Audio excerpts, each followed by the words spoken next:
Close your eyes, breathe deep. Imagine mist-shrouded peaks, ancient monasteries clinging to their slopes. For centuries, monks have whispered of fasting, not as mere denial, but as a key unlocking doors within, revealing powers beyond the everyday. They believed, and some still do, that disciplined abstinence sharpens the mind, purifies the spirit, and opens a channel to, well, something more. Tonight we delve into their secrets, exploring how these ancient practices were thought to awaken supernatural abilities. And so, we begin our journey into the heart of fasting, not as a mere dietary restriction, but as a potent key whispered about in ancient monasteries and practiced by mystics throughout history, to unlocking what some call supernatural abilities. Now, before we delve further, let's address that term. Supernatural often conjures images of fantastical feats defying the laws of physics. While fasting may indeed lead to experiences that feel extraordinary, it's crucial to understand that these are, in essence, the untapped potentials of our own biological and spiritual architecture, revealed through a specific set of physiological changes. Think of it not as magic, but as a heightened state of being, a refinement of our inherent capabilities. For centuries, monks and spiritual seekers across diverse traditions, from the Buddhist ascetics of the Himalayas to the desert fathers of early Christianity, have incorporated fasting into their practices.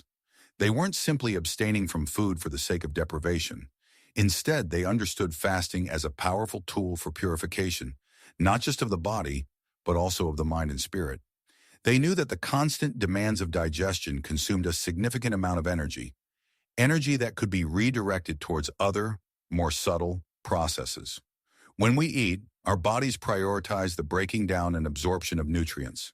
This process requires a considerable amount of energy, diverting resources away from other areas like cellular repair, immune function, and cognitive clarity. Fasting in its essence is about providing the body with a break from this constant digestive workload. This allows the body to shift its focus, to engage in processes that are normally suppressed or minimized when food is readily available. One of the most profound effects of fasting is its impact on autophagy. Autophagy, derived from the Greek words auto, self, and phagein, to eat, literally means self-eating. It's a cellular process where the body essentially cleans house, breaking down and recycling damaged or dysfunctional cellular components. Think of it as a cellular spring cleaning, where the body identifies and removes old, worn-out proteins, organelles, and other cellular debris.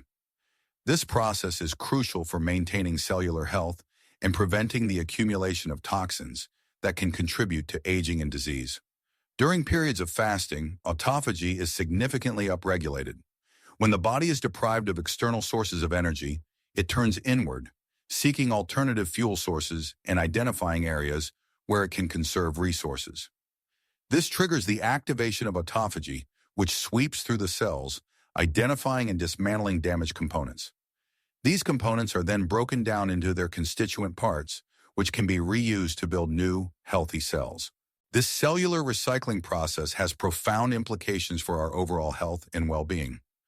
By removing damaged cellular components, autophagy helps to prevent the buildup of cellular garbage that can contribute to inflammation, oxidative stress, and the development of chronic diseases. It also promotes cellular regeneration, allowing the body to rebuild and repair damaged tissues.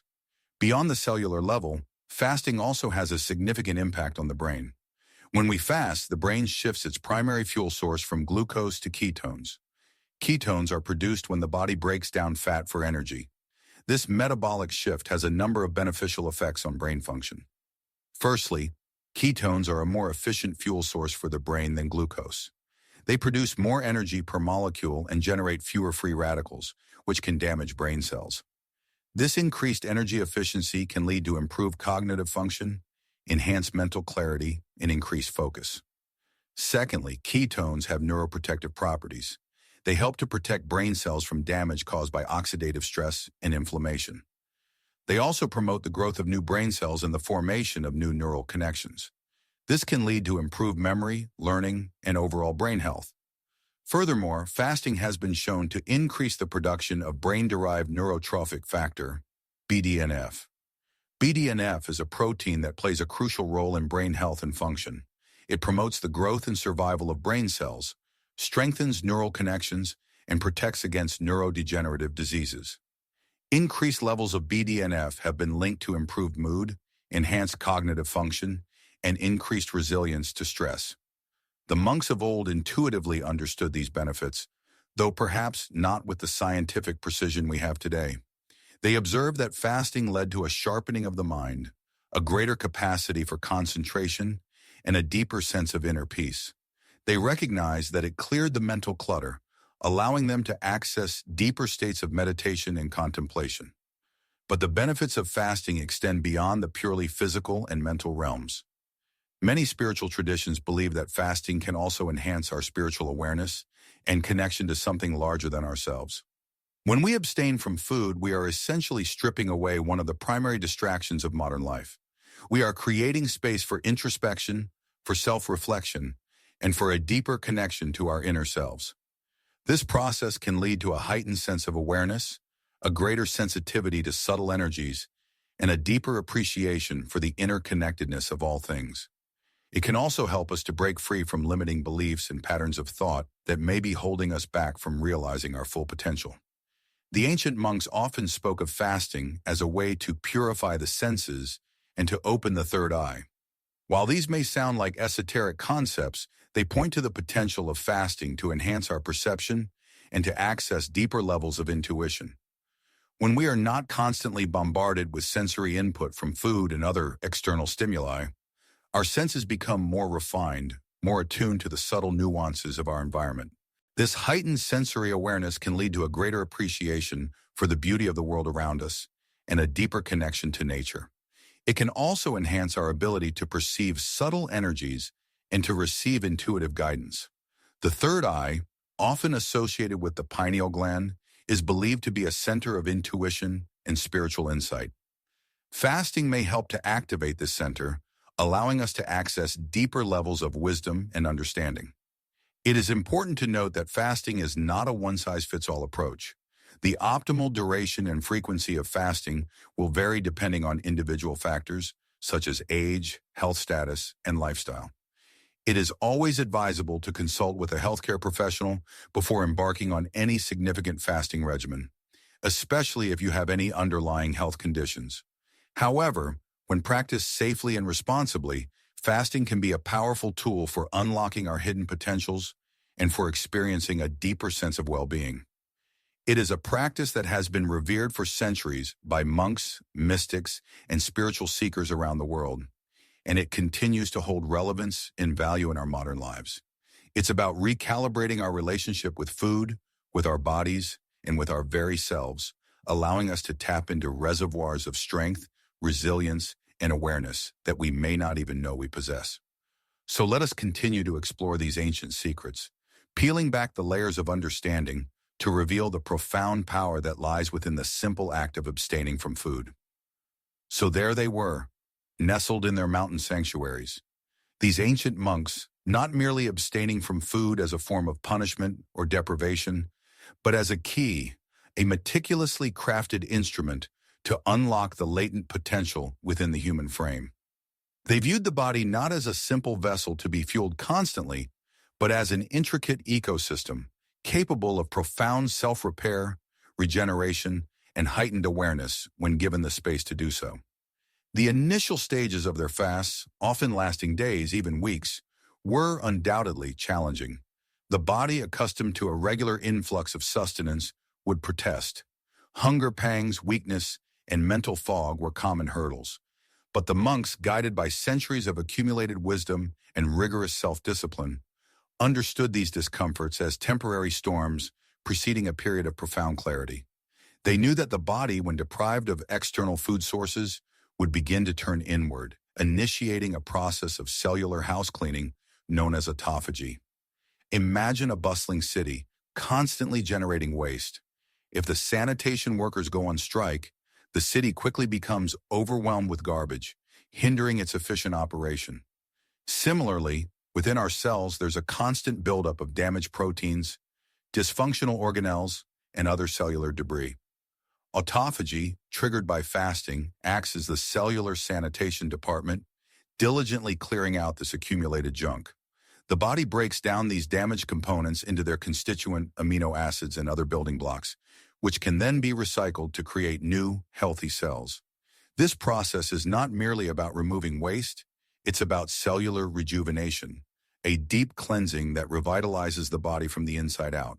The monks understood this process intuitively, long before modern science provided the detailed biochemical explanations. They observed that as the fast progressed, the initial discomforts began to subside. The mind became clearer, sharper, more focused. The senses seemed to heighten. They attributed these changes to a shift in the body's primary fuel source. Normally, our bodies rely on glucose, derived from carbohydrates, as their primary energy source. But during a fast, when glucose stores are depleted, the body switches to burning fat for fuel, producing ketones in the process. These ketones are not merely a byproduct of fat metabolism. They are potent signaling molecules that have profound effects on the brain. They cross the blood-brain barrier, providing the brain with a readily available source of energy, and more importantly, they stimulate the production of brain-derived neurotrophic factor, BDNF, a protein that promotes the growth, survival, and plasticity of neurons. BDNF is like fertilizer for the brain, enhancing cognitive function, improving memory, and protecting against neurodegenerative diseases. The monks experienced this firsthand. They found that fasting enhanced their ability to meditate, to concentrate for extended periods, and to access deeper states of consciousness. Their minds became like still ponds, reflecting the truth with unwavering clarity. They also observed that fasting seemed to sharpen their intuition, their ability to perceive subtle energies and connections that were normally hidden from view. But the benefits of fasting extended beyond the mental and cognitive realms. The monks also noticed profound changes in their physical bodies. Old injuries seemed to heal faster. Their skin became clearer and more radiant. Their immune systems seemed to become stronger, more resilient. They attributed these changes to the body's innate healing capacity, which was unleashed when it was no longer burdened by the constant demands of digestion. Fasting allows the body to redirect its energy and resources towards repair and regeneration. It reduces inflammation, a major driver of many chronic diseases. It promotes stem cell production, which helps to replace damaged tissues and organs. It also modulates the gut microbiome, the complex community of bacteria that resides in our intestines, which plays a critical role in our overall health and well-being. The monks understood that the gut is not merely a digestive organ, it's a second brain, intimately connected to the central nervous system. They observed that fasting could help to restore balance to the gut microbiome, promoting the growth of beneficial bacteria and suppressing the growth of harmful bacteria. This in turn could improve digestion, boost immunity, and even affect mood and cognitive function. Their fasting practices were not haphazard or arbitrary. They were carefully designed and tailored to individual needs and constitutions.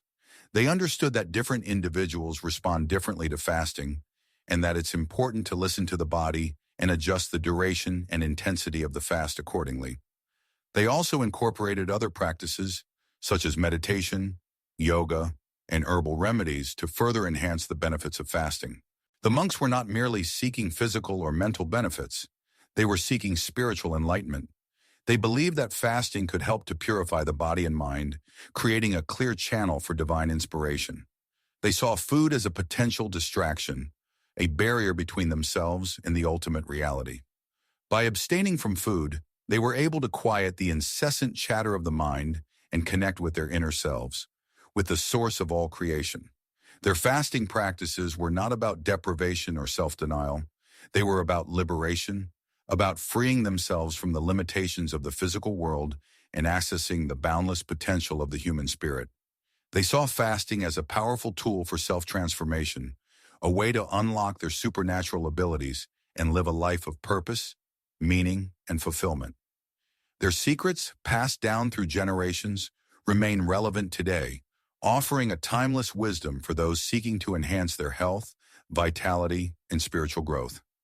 The journey inward, guided by the ancient wisdom of fasting, is a journey worth undertaking, a path to unlocking the extraordinary potential that lies dormant within us all. It's a path that whispers of resilience, of renewal, and of a connection to something far greater than ourselves.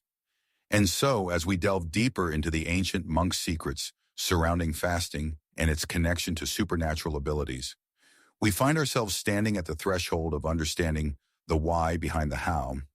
It's not merely about abstaining from food, it's about consciously manipulating the very fabric of our being to unlock dormant potential. Think of the body as an orchestra, a symphony of biological processes constantly playing out. Each organ, each cell, each biochemical reaction is an instrument contributing to the overall harmony. When we eat, we introduce new musicians, new instruments, new scores to the orchestra. Digestion, assimilation, energy production, all these processes demand attention, diverting resources and focus. They are in essence necessary distractions. Fasting, however, silences certain sections of the orchestra. The brass section of digestion quiets down, the percussion of metabolic activity softens. This allows other, more subtle instruments to emerge, to be heard with greater clarity. These are the instruments of cellular repair, of heightened sensory perception, of enhanced mental acuity, and, perhaps most intriguingly, of spiritual connection. One of the key players in this transformation is a process called autophagy. Imagine a diligent janitorial crew sweeping through the body, identifying damaged or dysfunctional cells and cellular components, breaking them down, and recycling their parts. This is autophagy in action. During periods of fasting, when the body isn't preoccupied with digesting new food, autophagy ramps up significantly. It's like the janitorial crew gets a surge of energy and becomes hyper-efficient, meticulously cleaning and refurbishing every corner of our internal landscape. This cellular housekeeping has profound implications. Damaged proteins, misfolded molecules, and accumulated cellular debris are all implicated in aging, disease, and cognitive decline. By clearing out this junk, autophagy helps to rejuvenate the body, improve cellular function, and protect against various ailments. It's like giving our cells a fresh start, a chance to perform at their optimal level. Furthermore, fasting triggers a cascade of hormonal changes that further enhance our physical and mental capabilities. Insulin levels drop, signaling to the body that it's time to tap into stored energy reserves. This shift towards fat burning, known as ketogenesis, produces ketones, which serve as an alternative fuel source for the brain. Ketones are not just fuel, they're like premium fuel, providing a cleaner, more efficient source of energy than glucose. They can cross the blood-brain barrier more easily, providing the brain with a sustained and stable source of energy, leading to improved focus, clarity, and cognitive performance. Growth hormone, a key player in tissue repair and muscle growth, also increases during fasting. This counteracts the catabolic effects of prolonged food deprivation, helping to preserve lean muscle mass while promoting fat loss. It's like the body is saying, I'm not going to waste valuable resources, I'm going to prioritize repair and regeneration. But the benefits of fasting extend beyond the purely physical. It also has a profound impact on the mind and spirit. When the body is freed from the constant demands of digestion, the mind becomes clearer, more focused, and less cluttered. It's like the mental fog lifts, revealing a landscape of clarity and insight. This enhanced mental clarity can lead to a deeper sense of self-awareness, a greater connection to our intuition, and a heightened capacity for introspection. It's like the internal dialogue quiets down, allowing us to hear the whispers of our inner wisdom. For the ancient monks, fasting was not just a physical practice. It was a spiritual discipline. It was a way to purify the body, calm the mind, and open the door to higher states of consciousness. By abstaining from food, they were able to transcend the limitations of the physical realm and tap into the boundless potential of the human spirit. They understood that the body and mind are intimately connected, and that by mastering the physical, they could also master the mental and spiritual. Fasting was a tool, a key that unlocked the doors to perception, intuition, and ultimately enlightenment. It allowed them to access states of heightened awareness, to develop extraordinary mental powers, and to connect with the divine in a profound and meaningful way. And so, as we continue our exploration of the ancient monk secrets, we will delve deeper into the specific techniques they used, the subtle nuances of their practice, and the profound insights they gain through their dedication to the art of fasting. We will uncover the hidden pathways that lead to supernatural abilities and discover how we too can unlock our own dormant potential. And so, as the sun dipped below the horizon, painting the sky in hues of orange and purple, the monks would settle into their evening meditation. The day's fast, now nearing its end, had not been a battle of willpower, but rather a gentle surrender to the body's innate wisdom. They understood that the perceived hunger pangs were often merely the echoes of ingrained habits, the body anticipating its usual intake. But beneath that surface noise, a profound transformation was taking place. You see, when the body isn't constantly occupied with the laborious process of digestion, it redirects its energy towards other vital functions. Think of it like a city grid during peak hours versus late at night. During the day, all the power is being used by factories, offices, and homes, leaving little capacity for anything else. But at night, when demand is low, there's a surplus of energy that can be used to power streetlights, maintain infrastructure, and prepare for the next day. Similarly, fasting allows the body to engage in cellular repair, a process known as autophagy. This is where damaged or dysfunctional cells are broken down and recycled, like a spring cleaning for your insides. It's as if the body is saying, okay, we don't have to worry about digesting food right now, so let's focus on getting rid of the clutter and making everything run more efficiently. This process is critical for longevity and disease prevention, and it's significantly enhanced during periods of fasting. But the benefits extend far beyond the physical realm. As the body becomes lighter and more efficient, so too does the mind. The monks found that fasting sharpened their focus, enhanced their clarity, and deepened their meditative states. It was as if the veil of mental chatter that normally clouded their thoughts was gradually lifted, revealing a deeper, more profound awareness. This heightened awareness wasn't just a subjective feeling, it was also reflected in their brainwave patterns. Studies have shown that fasting can increase the production of alpha waves, which are associated with relaxation, creativity, and improved cognitive function. It can also stimulate the release of brain-derived neurotrophic factor, BDNF, a protein that promotes the growth and survival of neurons. Think of BDNF as fertilizer for your brain, helping it to grow stronger and more resilient. Furthermore, fasting was believed to enhance the monk's intuition and psychic abilities. They reasoned that when the body is cleansed and the mind is clear, it becomes easier to access deeper levels of consciousness and tap into the collective unconscious. They saw the body as a finely tuned instrument and fasting as a way to bring it into perfect harmony, allowing it to resonate with the subtle energies of the universe. Now, I know this may sound a bit far-fetched to some, but consider this. Our bodies are constantly bombarded with electromagnetic radiation from our cell phones, computers, and Wi-Fi routers. This constant exposure can disrupt our natural energy fields and interfere with our ability to perceive subtle energies. Fasting, by reducing the body's toxic load and clearing the mind, may help to shield us from these harmful influences and allow us to become more sensitive to the world around us. The monks also believed that fasting could help them to connect with their ancestors and receive guidance from the spirit world. They saw the body as a vessel, and fasting as a way to purify that vessel, making it a more suitable conduit for spiritual communication.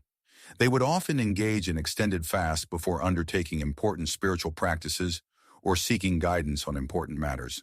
It's important to note that the monks didn't view fasting as a form of self-deprivation or punishment.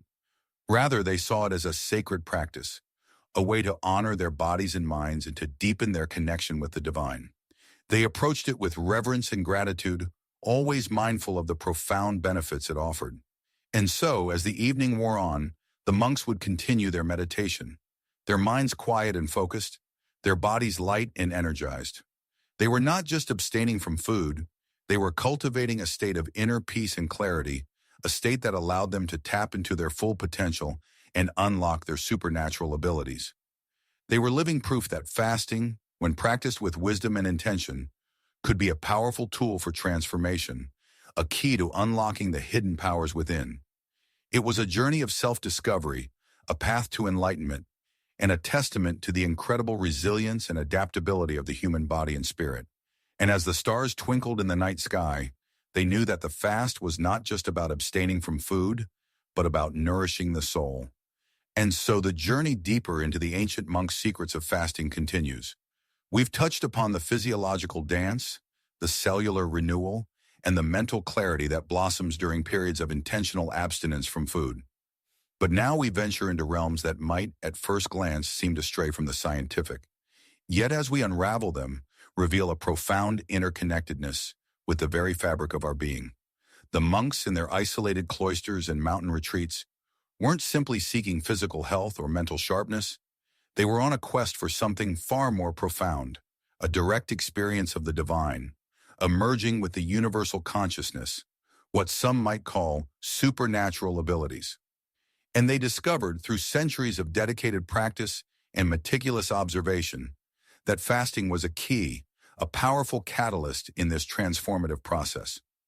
One of the core principles underlying their understanding was the concept of energy, not just the energy we derive from food, measured in calories, but a more subtle, pervasive life force, often referred to as chi or prana in Eastern traditions.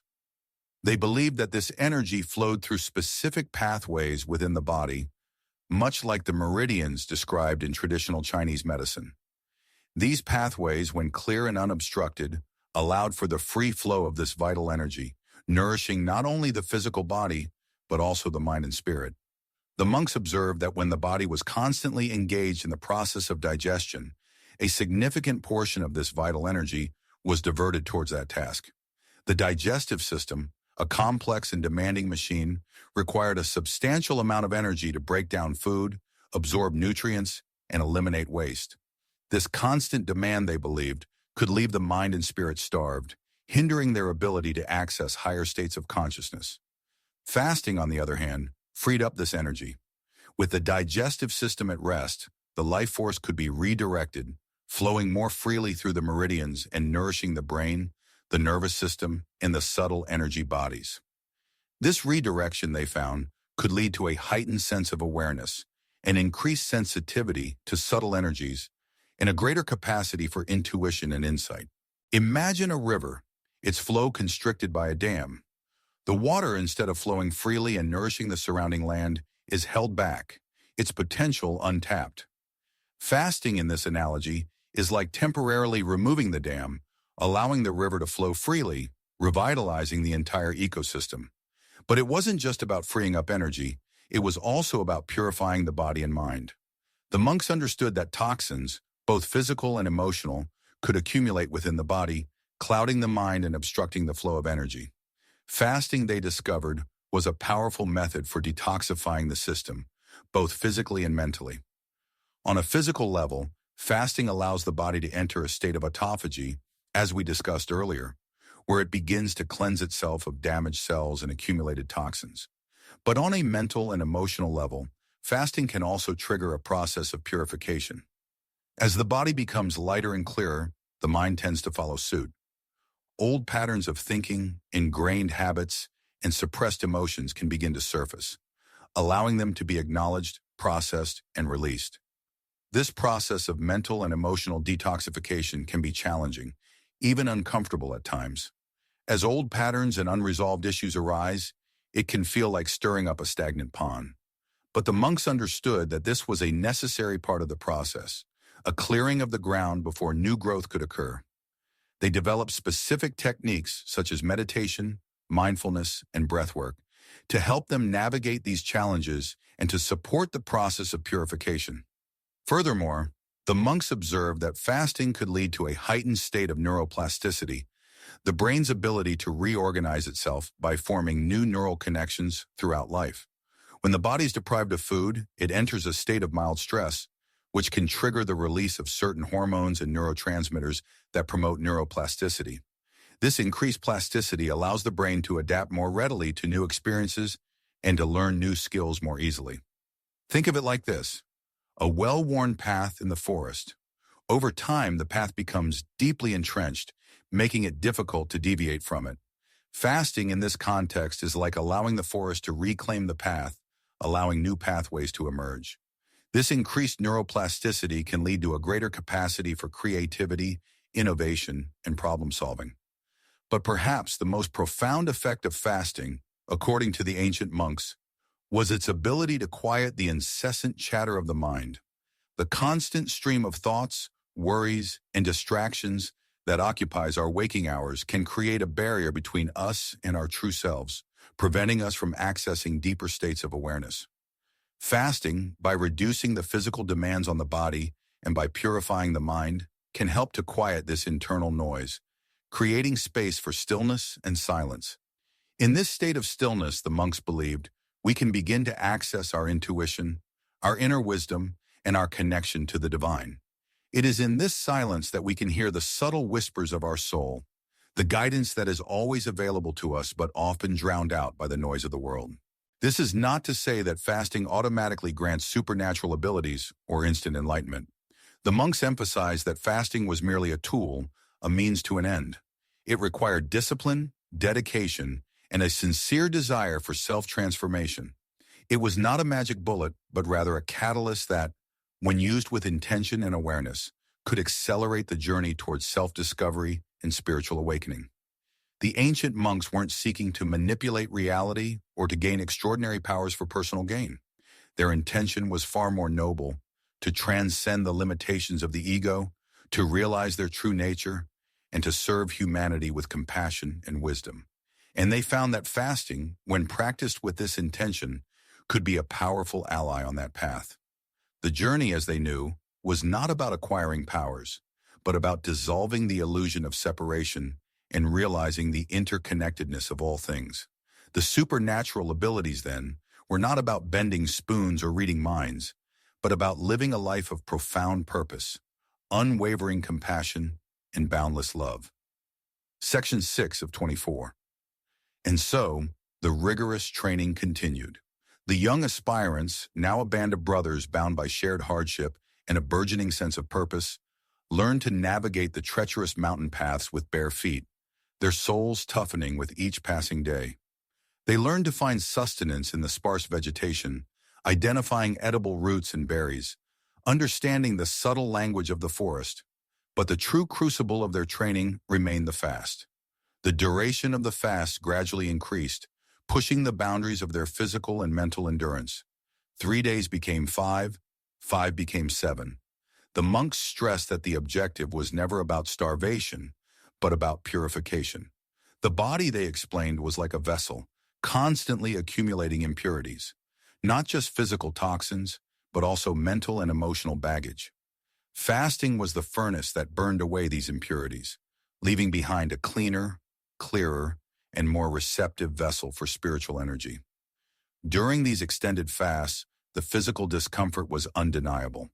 Hunger pangs gnawed at their bellies, their bodies felt weak and depleted. But the monks emphasized the importance of observing these sensations without judgment, without succumbing to the urge to break the fast prematurely. They taught the aspirants to view these physical sensations as mere waves on the surface of a deep ocean, transient and ultimately inconsequential. More importantly, the fasts were not just about abstaining from food. They were accompanied by intense periods of meditation and contemplation. The aspirants would spend hours in silent stillness, focusing on their breath, observing their thoughts, and striving to quiet the incessant chatter of the mind. The monks believed that fasting created a fertile ground for deeper meditative states. With the body freed from the burden of digestion and the mind less distracted by physical cravings, it became easier to access the subtle realms of consciousness. They learned to differentiate between true hunger and mere craving, the latter being a product of habit and emotional attachment to food. They discovered that true hunger, when acknowledged and accepted without resistance, could actually become a source of energy, a catalyst for deeper introspection. The body, deprived of external fuel, would begin to draw upon its internal reserves, burning away accumulated toxins and releasing stored energy. As the fast progressed, the aspirants began to experience subtle shifts in their perception. Colors seemed more vibrant, sounds more distinct. Their senses became heightened, their intuition sharpened. They felt a deeper connection to nature, a sense of oneness with the mountains, the trees, and the sky. Some reported experiencing vivid dreams, profound insights, and even fleeting glimpses of other realities. The monks cautioned them against becoming attached to these experiences, reminding them that they were merely byproducts of the purification process, not the ultimate goal. The true aim, they emphasized, was to cultivate inner stillness, to transcend the limitations of the ego, and to realize the inherent divinity within. One of the most challenging aspects of the fasting practice was dealing with the emotional turbulence that often surfaced. As the body detoxified, old traumas, suppressed emotions, and unresolved conflicts would often rise to the surface. The aspirants were taught to observe these emotions without judgment, to acknowledge their presence without getting swept away by them. They learned to use the power of breath and meditation to gently release these emotions, allowing them to dissolve like clouds in the sky. The monks shared stories of their own experiences with fasting, recounting the challenges they had faced, the breakthroughs they had achieved, and the profound transformations they had undergone. They spoke of moments of intense clarity, of profound peace, and of glimpses into the interconnectedness of all things. These stories served as both inspiration and guidance for the young aspirants, reminding them that the path of fasting, while challenging, was ultimately a path of liberation and self-discovery. The monks also taught them specific techniques to manage the discomfort and challenges of fasting. They emphasized the importance of staying hydrated, drinking plenty of water, herbal teas, and diluted fruit juices. They taught them acupressure points that could help to alleviate hunger pangs, headaches, and other physical symptoms. They also emphasized the importance of gentle exercise, such as walking or yoga, to keep the body moving and to promote circulation. Perhaps most importantly, the monks stressed the importance of intention. They taught the aspirants to approach each fast with a clear and focused intention, whether it was to purify the body, to deepen their meditation practice, to cultivate compassion, or to seek guidance on a particular issue. They believed that intention was a powerful force that could shape the experience of fasting and accelerate the process of transformation. As the weeks turned into months, the aspirants began to notice profound changes in themselves. Their bodies became leaner and stronger, their minds clearer and more focused. They felt a deeper sense of inner peace, a greater capacity for compassion, and a more profound connection to the world around them. They were beginning to understand, on a visceral level, the power of fasting to unlock hidden potential and to transform the human experience. The ancient monk secrets were slowly being revealed, not through words alone, but through the lived experience of disciplined practice and unwavering dedication. The journey was far from over, but they were well on their way to discovering the supernatural abilities that lay dormant within. And so we arrive at a crucial point in our exploration of fasting and its potential to unlock, as the ancient monks believed, supernatural abilities. We've touched upon the physiological changes, the mental clarity, and the spiritual purification that accompany prolonged periods of abstaining from food. But what is the mechanism by which these changes translate into something beyond the ordinary? What is the bridge between the biological and the supernatural? The monks, of course, wouldn't have used terms like mechanism or biological. Their understanding was rooted in a different framework, one that emphasized the interconnectedness of all things, the flow of energy, often referred to as prana, chi, or kai, depending on the tradition, and the inherent divinity residing within each individual. They saw the physical body not as a separate entity, but as a vessel, a temple, for this divine spark. Fasting, in their view, wasn't simply about depriving the body of sustenance. It was about purifying the vessel, clearing away the obstacles that prevented the divine spark from shining through. Think of it like cleaning a dusty window. The window is still there, the light is still shining, but the dust obscures the view. Fasting, in this analogy, is the act of cleaning the window, allowing the light to penetrate more clearly. One of the key concepts in understanding this process is the idea of energy conservation. Our bodies expend a tremendous amount of energy on digestion. Every meal, every snack, triggers a complex cascade of processes involving the stomach, intestines, liver, pancreas, and countless other organs. This requires a significant allocation of the body's resources. When we fast, this energy expenditure is drastically reduced. The digestive system gets a much-needed rest. But where does all that conserved energy go? The monks believed it was redirected, channeled towards other areas of the body and mind. Specifically, they believed it was used to enhance the senses, sharpen intuition, and deepen spiritual awareness. Imagine a river.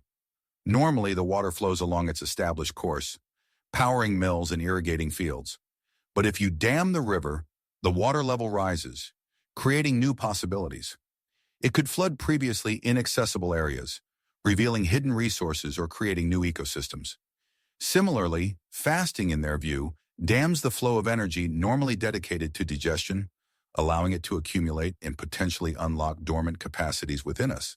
This concept aligns surprisingly with some modern scientific understanding. We know that fasting triggers a process called autophagy, which literally means self-eating. During autophagy, the body begins to break down and recycle damaged or dysfunctional cells and cellular components. It's like a cellular spring cleaning, removing the debris that can interfere with optimal function. Furthermore, fasting has been shown to stimulate the production of brain-derived neurotrophic factor, BDNF, a protein that plays a crucial role in brain health.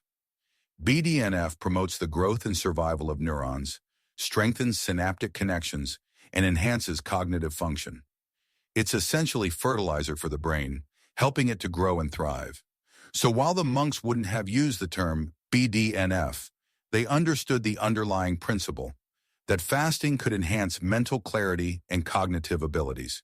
They believed that by clearing away the physical and mental clutter, they could access deeper levels of awareness and intuition. But the monks went further than simply enhancing cognitive function.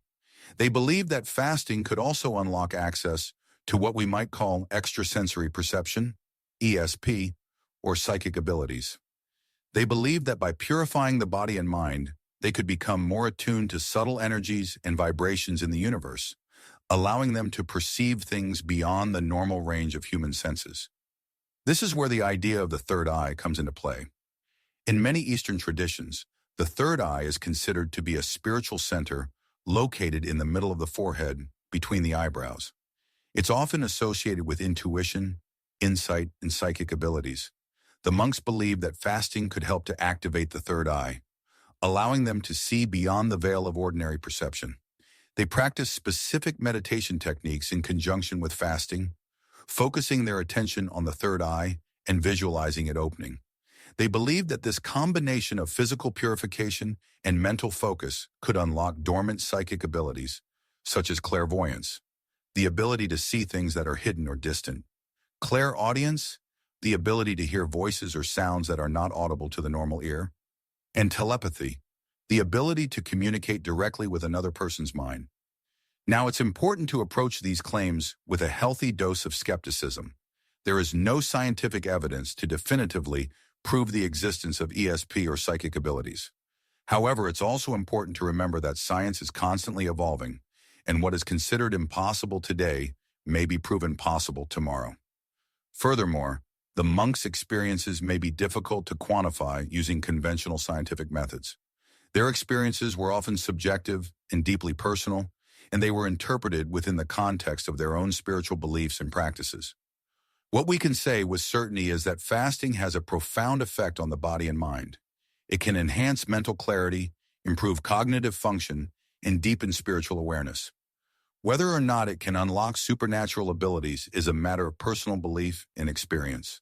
But the monks' experiences and the traditions they developed around fasting offer a fascinating glimpse into the potential of the human body and mind. They remind us that we are capable of far more than we often realize, and that by purifying ourselves, both physically and mentally, we can potentially unlock dormant capacities within us. They believed that fasting was a key to unlocking these capacities, a way to tap into the inherent divinity within each of us, and to access a deeper understanding of the universe. And that in itself is a powerful and inspiring idea. And so the whispers of fasting's potential rippled through the monastic orders, growing louder with each documented account of heightened awareness, prophetic dreams, and inexplicable feats of mental and even physical prowess. But these were still largely anecdotal. The true challenge lay in understanding the underlying mechanisms, the how and why behind these extraordinary experiences. It wasn't enough to simply abstain from food. The ancient monks sought a deeper comprehension of the physiological and spiritual changes that fasting induced. Their investigations were, of course, limited by the scientific tools available at the time. They couldn't peer into the intricate dance of hormones, neurotransmitters, and cellular processes that we now know underpin the benefits of fasting. Instead, they relied on meticulous observation, rigorous self-experimentation, and a profound understanding of the interconnectedness of mind, body, and spirit. One of the key areas of focus was the concept of prana, or chi, the vital life force that permeates all living things. They believed that fasting, when practiced correctly, could purify and amplify this vital energy, allowing it to flow more freely throughout the body and mind. This unimpeded flow, they theorized, was essential for unlocking dormant potential and accessing higher states of consciousness. To facilitate this flow, they developed specific fasting protocols, often combined with meditation, breathwork, and other spiritual practices. These protocols were not arbitrary. They were carefully designed to align with the natural rhythms of the body and the cycles of nature. Some involved prolonged periods of complete abstinence from food and water, while others focused on intermittent fasting with regular periods of eating and fasting. Still others involved consuming only specific types of food, such as fruits and vegetables, believed to be particularly conducive to spiritual growth. Regardless of the specific protocol, the underlying principle remained the same: to create a state of physiological and psychological stress that would force the body and mind to adapt and become more resilient.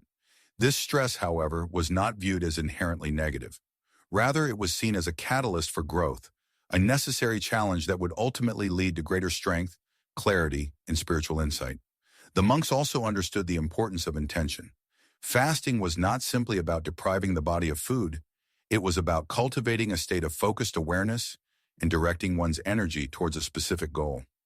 This goal could be anything from improving mental clarity to overcoming a personal weakness to deepening one's connection to the divine. The power of intention, they believed, could significantly enhance the benefits of fasting.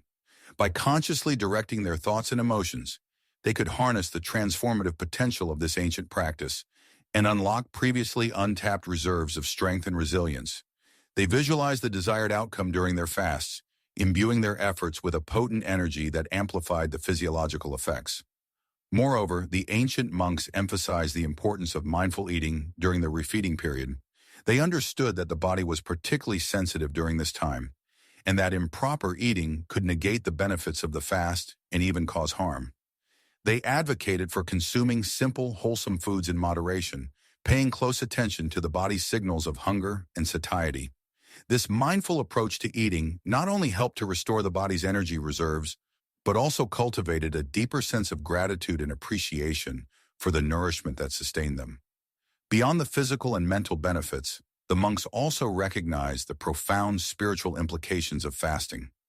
They saw it as a way to purify the soul, to detach from worldly desires, and to cultivate a deeper sense of connection to the divine. By voluntarily abstaining from food, they were demonstrating their willingness to sacrifice their own comfort and pleasure in pursuit of a higher purpose. This act of self-denial, they believed, could purify the heart and mind, making them more receptive to spiritual insights and experiences. Fasting became a form of prayer, a way to communicate with the divine and to ask for guidance and blessings. It was a powerful tool for self-transformation, a means of shedding the ego and embracing a more selfless and compassionate way of being. As the knowledge of fasting spread, it began to attract the attention of not only monks and ascetics, but also healers, philosophers, and even rulers. These individuals were drawn to the practice by its potential to enhance physical health, mental clarity, and spiritual well-being. They sought out the monks and learned from their wisdom, incorporating fasting into their own lives and practices. Healers, for example, began to use fasting as a therapeutic tool to treat a wide range of ailments, from digestive disorders to inflammatory conditions to chronic pain. They observed that fasting could help to reduce inflammation, boost the immune system, and promote the body's natural healing processes. Philosophers, on the other hand, saw fasting as a way to sharpen their minds and deepen their understanding of the world. They found that it could enhance their focus, concentration, and creativity, allowing them to explore complex ideas with greater clarity and insight. And rulers, ever seeking ways to improve their leadership abilities, recognized the potential of fasting to cultivate self-discipline, emotional control, and empathy. They believed that by mastering their own appetites and desires, they could better serve their people and make wiser decisions. In essence, fasting was becoming a holistic practice, embraced by individuals from all walks of life who sought to improve their physical, mental, and spiritual well-being. It was no longer just a monastic secret. It was a powerful tool for self-transformation, available to anyone willing to embrace its challenges and rewards. The whispers surrounding the enhanced senses were not mere superstition, but rather observations of tangible physiological changes. Fasting, particularly extended periods of it, initiates a cascade of hormonal shifts within the body. One of the most significant is the increase in adrenaline and noradrenaline, hormones associated with the fight-or-flight response. While chronically elevated levels of these hormones can be detrimental, the controlled, intermittent surge induced by fasting seems to sharpen awareness. Imagine a predator in the wild, driven by hunger. Its senses are hyper-attuned to the slightest rustle in the leaves, the faintest scent of prey. Similarly, the fasting monk, though not in a literal life-or-death situation, experiences a heightened state of alertness, allowing them to perceive subtle nuances in their environment that would normally go unnoticed. Moreover, the process of autophagy, which is dramatically accelerated during fasting, plays a crucial role. Autophagy, meaning self-eating, is the body's cellular recycling program. Damaged or dysfunctional cellular components are broken down, and their building blocks are reused to create new, healthier cells. This process is not limited to muscle tissue or organ cells. It also occurs within the brain. By clearing out accumulated cellular debris and promoting neurogenesis, the growth of new neurons, autophagy can enhance cognitive function, improve memory, and even increase processing speed. The monks understood this intuitively, even without the sophisticated scientific tools we have today. They recognized that the mental clarity and improved focus they experienced during fasting were not simply a matter of willpower, but rather a consequence of deep cellular regeneration. Another key factor is the impact of fasting on the gut microbiome. Our gut is home to trillions of bacteria, fungi, and other microorganisms that collectively form a complex ecosystem. This microbiome plays a crucial role in digestion, immunity, and even mental health. Fasting can dramatically alter the composition of the gut microbiome, favoring beneficial bacteria that produce neurotransmitters like serotonin and dopamine, which are essential for mood regulation and cognitive function. Furthermore, a healthy gut lining is crucial for preventing leaky gut, a condition where toxins and undigested food particles can enter the bloodstream and trigger inflammation throughout the body, including the brain. By allowing the gut to rest and repair itself, fasting can reduce inflammation and improve brain function. Beyond the physiological effects, the monks also believed that fasting cultivated a deeper connection to the spiritual realm.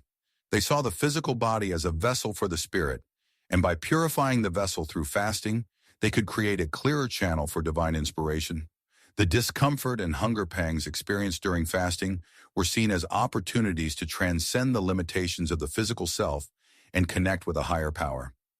This spiritual connection, they believed, could unlock access to intuitive knowledge and insights that were beyond the reach of the rational mind. The ancient texts are filled with stories of monks receiving prophetic visions or experiencing profound spiritual awakenings during periods of extended fasting. While these accounts may seem fantastical to some, they reflect the monks' deeply held belief in the transformative power of fasting to unlock not only physical and mental potential, but also spiritual enlightenment. The fast was not merely an absence of food, but an active engagement with the self, a stripping away of the superfluous to reveal the essential. It was a journey inward, a pilgrimage to the very core of being, and in that journey, they believed, lay the key to unlocking supernatural abilities.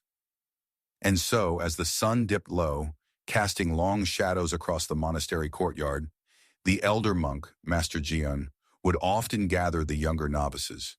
He would speak not just of the mechanics of fasting, the bodily processes it influenced, but of its profound impact on the mind, on perception, and ultimately on the very fabric of reality as they understood it.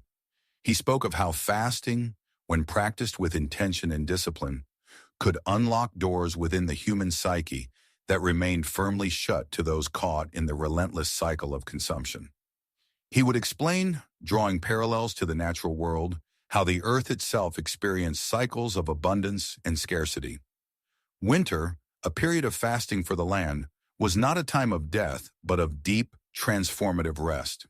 The energy, seemingly dormant, was actually being channeled into strengthening the roots, preparing for a vibrant resurgence in the spring. Similarly, fasting allowed the body's energy, normally dedicated to digestion and processing, to be redirected towards repair, regeneration, and, most importantly, towards heightened mental clarity and spiritual insight. Master John emphasized that the supernatural abilities were not magical powers bestowed upon the fasting individual, but rather the unveiling of innate potentials that were ordinarily obscured by the constant noise and demands of the physical body. He likened it to tuning a musical instrument. When the strings are loose and out of tune, the instrument produces only dissonance. But when the strings are tightened and properly aligned, the instrument resonates with a clear, beautiful tone.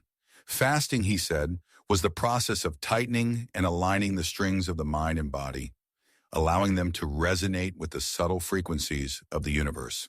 He spoke of heightened intuition, the ability to perceive patterns and connections that were previously invisible. This, he explained, was not some mystical gift, but simply the result of a quieter mind, less cluttered with thoughts and distractions. With the incessant chatter of the ego subdued, the still, small voice of intuition could finally be heard. Decisions became clearer, choices became more aligned with one's true purpose, and the path forward became illuminated with a newfound clarity. Master Jian recounted stories of monks who, through dedicated fasting and meditation, had developed extraordinary abilities of empathy and compassion. They could sense the emotional states of others with remarkable accuracy, offering comfort and guidance with profound understanding. This, he explained, was not telepathy, but rather a heightened sensitivity to the subtle cues of body language, facial expressions, and tone of voice, cues that were often missed by those whose minds were preoccupied with their own thoughts and concerns. Fasting, by sharpening the senses and quieting the ego, allowed for a deeper connection with others, fostering a sense of unity and shared humanity. He also spoke of the enhanced ability to focus and concentrate.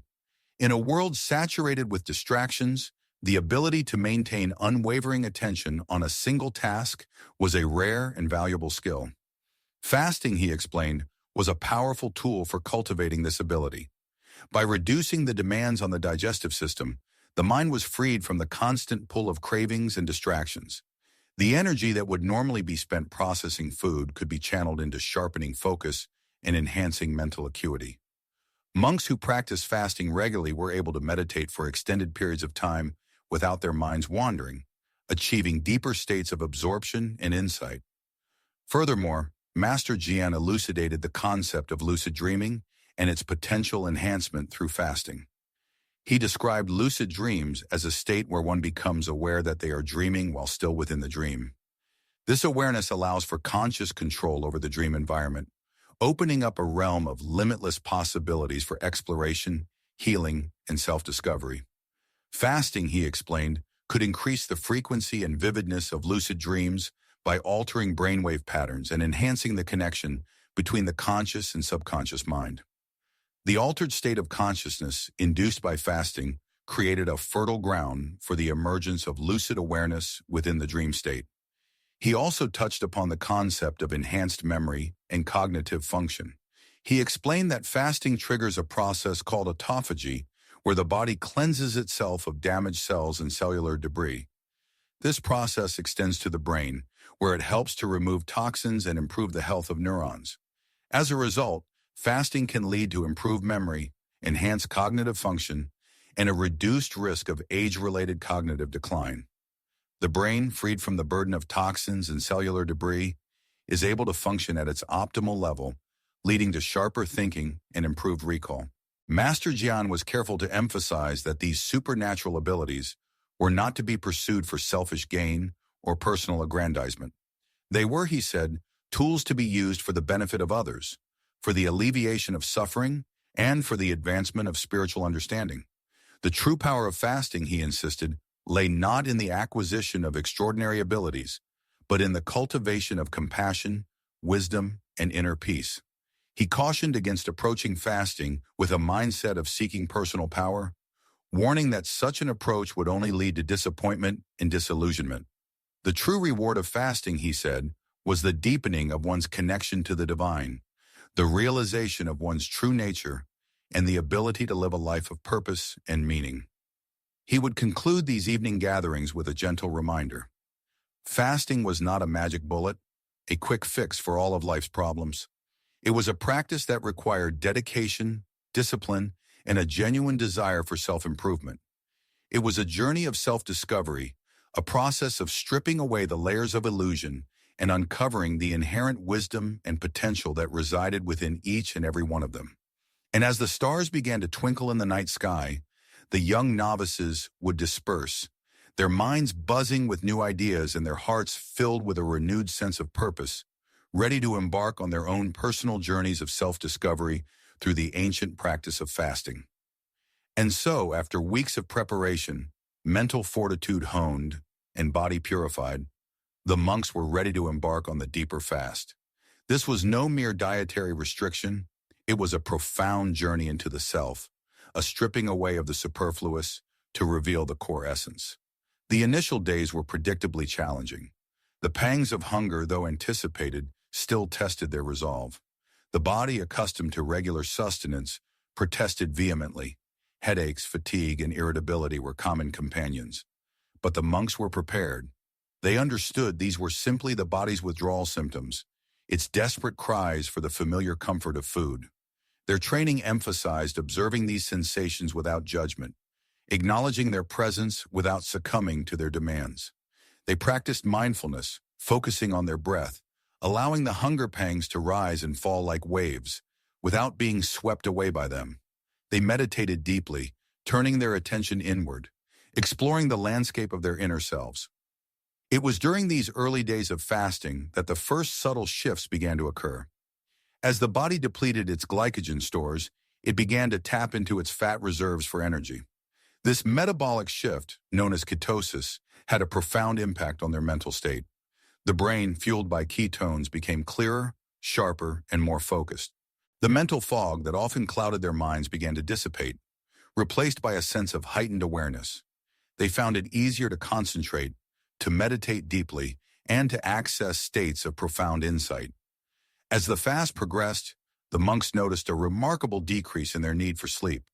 Their bodies, operating more efficiently, required less rest. They awoke each morning feeling refreshed and energized, ready to embrace the day's challenges. This extra time allowed them to deepen their spiritual practices, to spend more time in meditation, and to engage in acts of service to the community. The physical benefits of fasting were also becoming increasingly apparent. Their bodies became leaner and more toned, their skin clearer and more radiant. They felt lighter, more agile, and more energetic. Aches and pains that had plagued them for years began to disappear. Their digestive systems, given a much-needed rest, began to heal and regenerate. But the most profound changes were occurring on a deeper, more subtle level. As the body was purified, so too was the mind. Negative thoughts and emotions that had been lurking in the shadows began to surface, ready to be released. The monks confronted these emotions with courage and compassion, allowing them to pass through without judgment. They practiced forgiveness, both of themselves and of others, letting go of resentments and grudges that had been weighing them down. As they cleansed their minds and bodies, they began to experience a profound sense of inner peace and tranquility. They felt more connected to themselves, to others, and to the universe. Their intuition sharpened, their senses heightened, and their capacity for empathy deepened. It was during this period of deep fasting that the monks began to access what they referred to as supernatural abilities. These were not magical powers in the traditional sense, but rather heightened states of awareness, intuition, and connection that arose from the purification of the mind and body. Some monks reported experiencing vivid dreams and visions, receiving guidance and insights from the spiritual realm. Others found themselves able to sense the energy fields of others, to perceive their thoughts and emotions with greater clarity. Still others developed the ability to heal themselves and others through the power of intention. These abilities were not seen as ends in themselves, but rather as tools to be used for the benefit of all beings. The monks understood that true power lay not in the acquisition of extraordinary abilities, but in the cultivation of compassion, wisdom, and selfless service. As the fast continued, the monks entered a state of profound spiritual transformation. They felt a deep sense of gratitude for the opportunity to undergo this profound experience. They realized that fasting was not simply about abstaining from food, but about cultivating a deeper connection to themselves, to others, and to the divine. It was a journey of self-discovery, a process of purification, and a path to enlightenment. The ancient monks believed that fasting unlocked supernatural abilities by creating the optimal conditions for the body and mind to function at their highest potential. By clearing away the physical and mental clutter, they created space for the divine to enter, for intuition to flourish, and for the true self to emerge. The process allowed the body to focus its energy on repair and regeneration rather than digestion. This cellular repair process, known as autophagy, essentially allows the body to cleanse itself from the inside out, removing damaged cells and promoting the growth of new, healthy ones. The monks saw this as a form of internal alchemy, transforming the base metals of the body into gold. Furthermore, the state of ketosis, induced by fasting, has been shown to have neuroprotective effects, enhancing brain function and protecting against neurodegenerative diseases. The monks understood that a healthy brain was essential for spiritual growth and the development of higher consciousness. But perhaps the most important aspect of fasting was its impact on the mind. By abstaining from food, the monks were able to quiet the incessant chatter of the ego, to silence the voices of doubt and fear, and to access a deeper state of inner peace. This allowed them to connect with their true selves, to discover their purpose in life, and to cultivate compassion for all beings. The monks believed that the mind was like a lake, and that fasting was like stilling the waters, allowing the sediment to settle and the clarity of the depths to be revealed. They understood that true power lay not in the acquisition of external possessions or abilities, but in the cultivation of inner peace, wisdom, and compassion. And so the monks continued their fast day after day, week after week, deepening their spiritual practice and unlocking the hidden potential within themselves. They were not simply abstaining from food, they were embarking on a profound journey of self-discovery, a journey that would ultimately lead them to enlightenment. The ancient monk secrets, passed down through generations, were not merely about physical deprivation, but about profound spiritual transformation. It was about understanding the interconnectedness of mind, body, and spirit, and harnessing the power of fasting to unlock the supernatural abilities that lie dormant within us all. And so the whispers of fasting's potential rippled through the ages, carried on the winds of monastic tradition. But the journey inward, the exploration of these supernatural abilities, was never presented as a simple equation. Fast plus time equals power. The ancient monks understood that fasting was merely the key, not the treasure itself. It unlocked a door, revealing a path that demanded discipline, intention, and a profound understanding of the self. The real work, they believed, began after. The initial pangs of hunger subsided. It was in that space of heightened awareness, that crucible forged by physical denial, that the true alchemical transformation could occur. The monks spoke of stilling the monkey mind, a concept familiar to anyone who has attempted even a short period of meditation. The constant chatter of thoughts, the endless stream of worries and desires, the relentless pursuit of sensory gratification, all of this needed to be quieted, subdued, rendered transparent so that the deeper, more intuitive aspects of the self could emerge. Fasting, they found, was a powerful tool for achieving this stillness. As the body's demands lessened, as the digestive system quieted its rumblings, a corresponding stillness began to permeate the mind.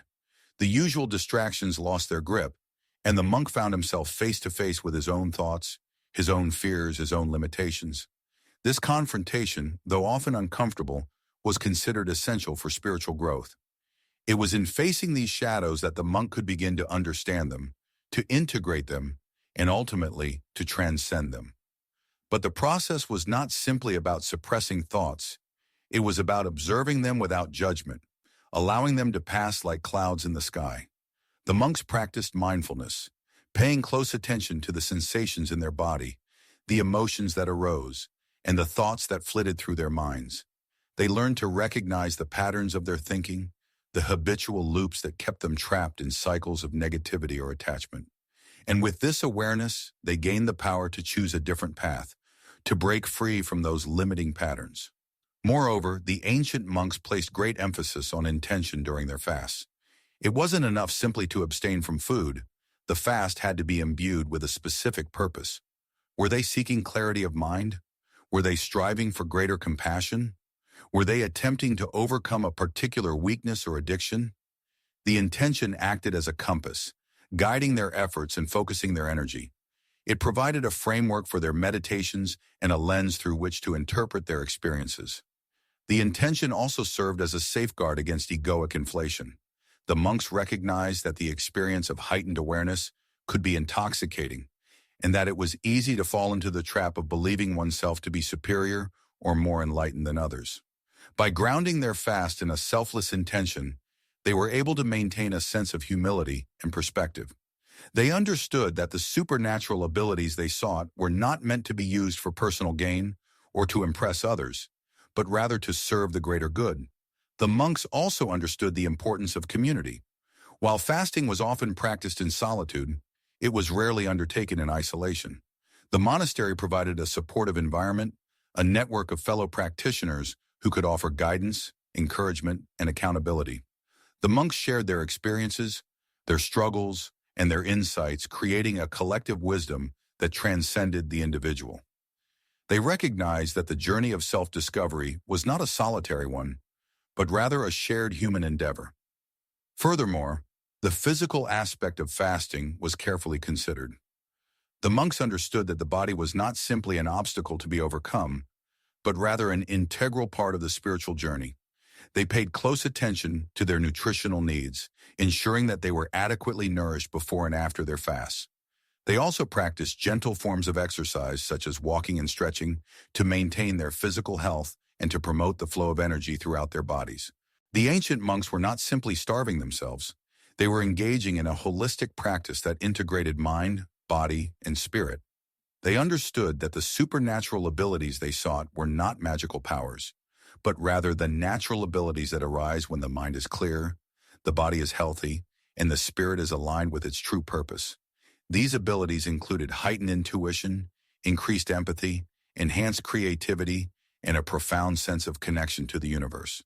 The monks believed that these abilities were latent within all human beings, waiting to be awakened through dedicated practice. Fasting, they found, was a powerful catalyst for this awakening, a way to strip away the layers of conditioning and distraction that obscured our true potential. It was a journey of self-discovery, a path to inner peace, and a means of unlocking the extraordinary within the ordinary. The journey to unlocking these abilities was a deeply personal one, marked by both profound insights and humbling challenges. But the ancient monks, through their dedication and wisdom, left behind a legacy that continues to inspire and guide those who seek to explore the transformative power of fasting. They understood that the true reward of fasting was not the acquisition of supernatural powers, but the realization of our own inherent divinity.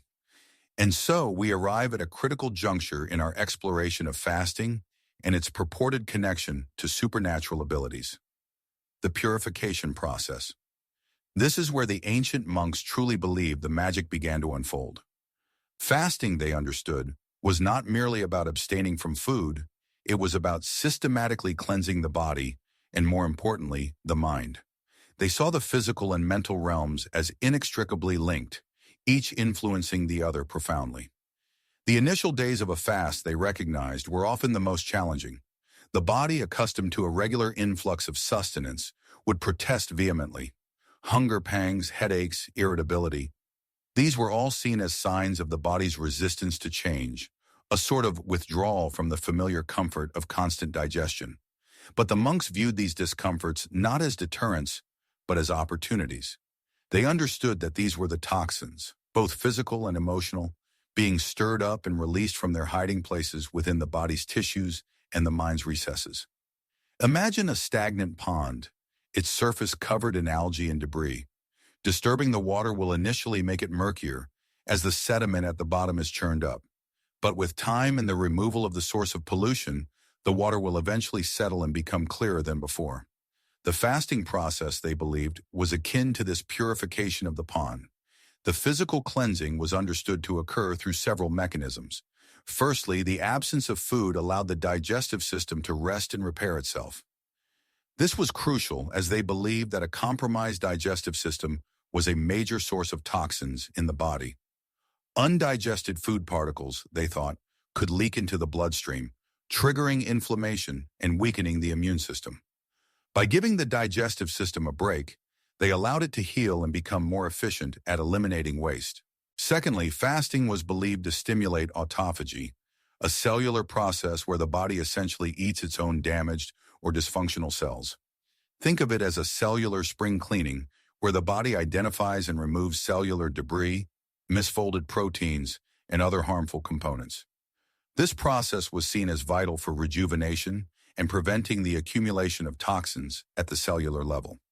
Thirdly, the monks understood that fasting could promote detoxification through the liver and kidneys, the body's primary filtration organs. By reducing the burden of processing food, these organs could focus on eliminating accumulated toxins from the bloodstream. They would often supplement their fasts with herbal teas and practices designed to support liver and kidney function, further enhancing the detoxification process. But the physical cleansing was only half the story. The monks placed equal, if not greater, emphasis on the mental and emotional purification that occurred during fasting. They believed that the mind, like the body, could become clogged with toxins, negative thoughts, unresolved emotions, and limiting beliefs. These mental toxins, they argued, could cloud our perception, distort our judgment, and ultimately prevent us from accessing our true potential. Fasting, they found, created a unique opportunity to confront these mental toxins. As the body became lighter and more sensitive, the mind also became more receptive to subtle energies and deeper insights. The initial discomforts of the fast could act as a catalyst, bringing buried emotions and unresolved issues to the surface. It was during these moments of vulnerability that the monks would engage in rigorous self-reflection and meditation. They would use various techniques to observe their thoughts and emotions without judgment, allowing them to arise and pass away like clouds in the sky. They would practice mindfulness, focusing on the present moment and cultivating a sense of detachment from their thoughts and feelings. They would also engage in visualization and affirmations, consciously reprogramming their minds with positive beliefs and intentions. The monks believed that the purification process was not a passive one. It required active participation, a willingness to confront one's inner demons, and a commitment to cultivating a more positive and compassionate mindset. They saw fasting as a tool for self-discovery, a way to peel away the layers of conditioning and uncover the true self that lay beneath. As the physical and mental toxins were gradually eliminated, the monks reported experiencing a profound sense of clarity and peace. The mind became calmer and more focused, the senses became sharper, and the intuition became more acute. It was in this state of heightened awareness that they believed they could access their supernatural abilities. They described feeling a deeper connection to the universe, a sense of oneness with all things. They experienced moments of profound insight and understanding, as if the veils of illusion had been lifted and they could see the world with new eyes. They also reported experiencing enhanced psychic abilities, such as telepathy, clairvoyance, and precognition. The monks attributed these experiences to the purification process, which they believed had cleared the channels of perception and allowed them to tap into a higher level of consciousness. They saw the body and mind as instruments, and fasting as a way to tune these instruments to a higher frequency. It's important to note that the monks did not see these supernatural abilities as ends in themselves. They viewed them as byproducts of the purification process, signs that they were on the right path. Their ultimate goal was not to acquire powers, but to achieve enlightenment and liberation from suffering. The fasting practice, therefore, was not a mere technique for acquiring supernatural abilities, but a holistic path of self-transformation. It was a way to cleanse the body, purify the mind, and ultimately awaken to one's true potential. This purification, they stressed, was not a one-time event, but an ongoing process that required constant vigilance and dedication. The monks understood that the world was constantly bombarding us with toxins, both physical and mental, and that we needed to be proactive in protecting our health and well-being. Fasting, they believed, was one of the most effective tools for maintaining this balance and preventing the accumulation of impurities that could cloud our perception and limit our potential. And so, the journey inward through fasting continues, revealing the secrets of purification and preparing the ground for the seeds of extraordinary potential to sprout. Section 14 of 24. And so, having navigated the initial hurdles of physical discomfort and mental resistance, the aspirant found themselves entering a new phase of the fast. This was the realm of subtle shifts, the domain where the body, no longer burdened by the constant demands of digestion, began to turn its attention inward. It was akin to a ship, having weathered a storm, finally finding calm waters, and setting its course for a distant, unseen shore. The ancient monks understood this phase intimately. They referred to it as the cleansing fire, a process where the body, deprived of external fuel, began to consume its own reserves, not just fat, but also damaged cells, accumulated toxins, and even dormant pathogens. This was autophagy in action, a cellular, self-cleaning mechanism that modern science is only now beginning to fully appreciate. The monks, however, recognized its profound importance centuries ago. They saw it as a way to purify the physical vessel, to prepare it for the influx of spiritual energy. Imagine a garden overgrown with weeds. Before planting new seeds, the wise gardener first clears the ground, removing the unwanted growth and enriching the soil. Similarly, fasting was seen as a way to clear the inner landscape, to remove the weeds of physical and energetic blockages that hindered the flow of vital life force. This clearing allowed the body to function more efficiently, to heal more effectively, and to become more receptive to higher states of consciousness. But the cleansing fire was not merely a physical process. It also had a profound effect on the mind. As the body entered a state of ketosis, where it began to burn fat for fuel, the brain also adapted. Ketones, the byproducts of fat metabolism, became the primary energy source for the brain, replacing glucose. This shift had a remarkable impact on mental clarity, focus, and cognitive function. Many practitioners reported experiencing a heightened sense of awareness, a sharpening of the senses, and a quieting of the internal chatter that often clouded their minds. The monks believed that this mental clarity was essential for unlocking supernatural abilities. They reasoned that the mind, when free from the distractions of physical cravings and mental clutter, could become a powerful tool for perception and transformation. It was like tuning a radio to a specific frequency, allowing one to receive signals that were previously undetectable.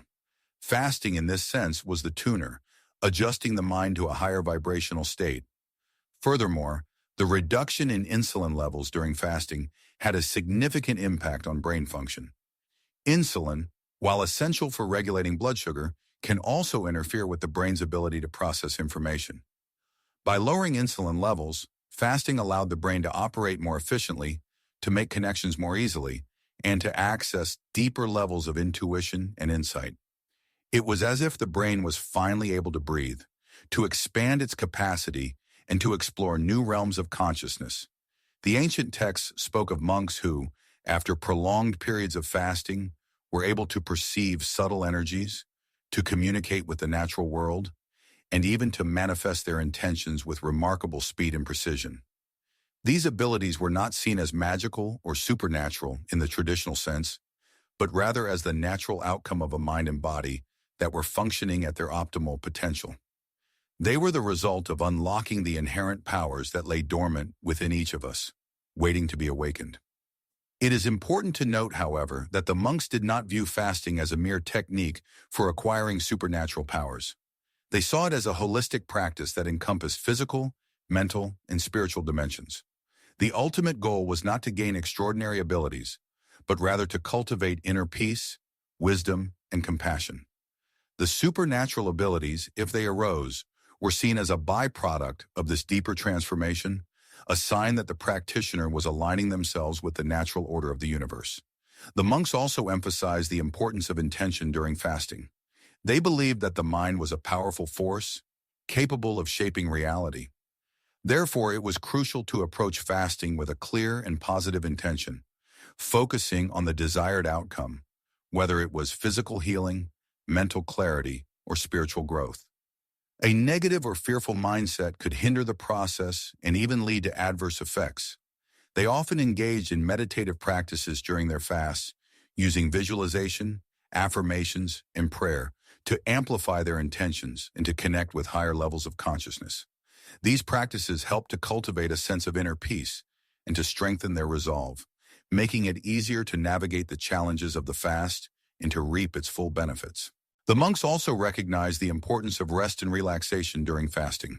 They understood that the body needed time to heal and regenerate, and that stress could interfere with this process. Therefore, they made sure to get plenty of sleep, to spend time in nature, and to engage in activities that brought them joy and relaxation.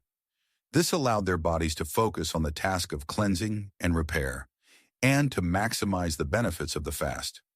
Furthermore, the ancient monks were acutely aware of the importance of electrolytes during prolonged fasting. They understood that the body lost essential minerals through urine and sweat, and that these minerals needed to be replenished to maintain proper cellular function. They would often consume mineral-rich broths made from vegetables and herbs, or drink water infused with natural salts. This helped to prevent electrolyte imbalances, which could lead to fatigue, muscle cramps, and other unpleasant symptoms. In essence, the ancient monks approached fasting as a sacred practice, a journey of self-discovery and transformation. They understood that it was not a quick fix or a magic bullet, but rather a powerful tool that, when used wisely and intentionally, could unlock profound levels of healing, awareness, and potential. They saw it as a way to reconnect with the natural rhythms of the body, to purify the mind, and to awaken the spirit. And in doing so, they discovered the secrets to unlocking supernatural abilities, not as a means of personal gain, but as a testament to the boundless potential that lies within each of us. And so the understanding of autophagy, the body's self-cleaning mechanism, began to dawn upon the modern scientific world, validating what the ancient monks had intuitively known for centuries. They called it the inner fire, the force that consumed impurities and revitalized the spirit. But the benefits of fasting extended far beyond mere cellular housekeeping. The monks understood that the absence of food triggered a cascade of hormonal shifts that profoundly impacted the mind and the spirit. One of the most significant of these shifts was the dramatic increase in brain-derived neurotrophic factor, or BDNF. This remarkable protein, often dubbed miracle grow for the brain, played a crucial role in neuroplasticity, the brain's ability to form new connections and adapt to change. Fasting, it turned out, was a potent catalyst for BDNF production, essentially rewiring the brain for enhanced learning, memory, and cognitive function. The monks, through their rigorous fasting practices, were unknowingly cultivating sharper minds, capable of profound insight and unwavering focus.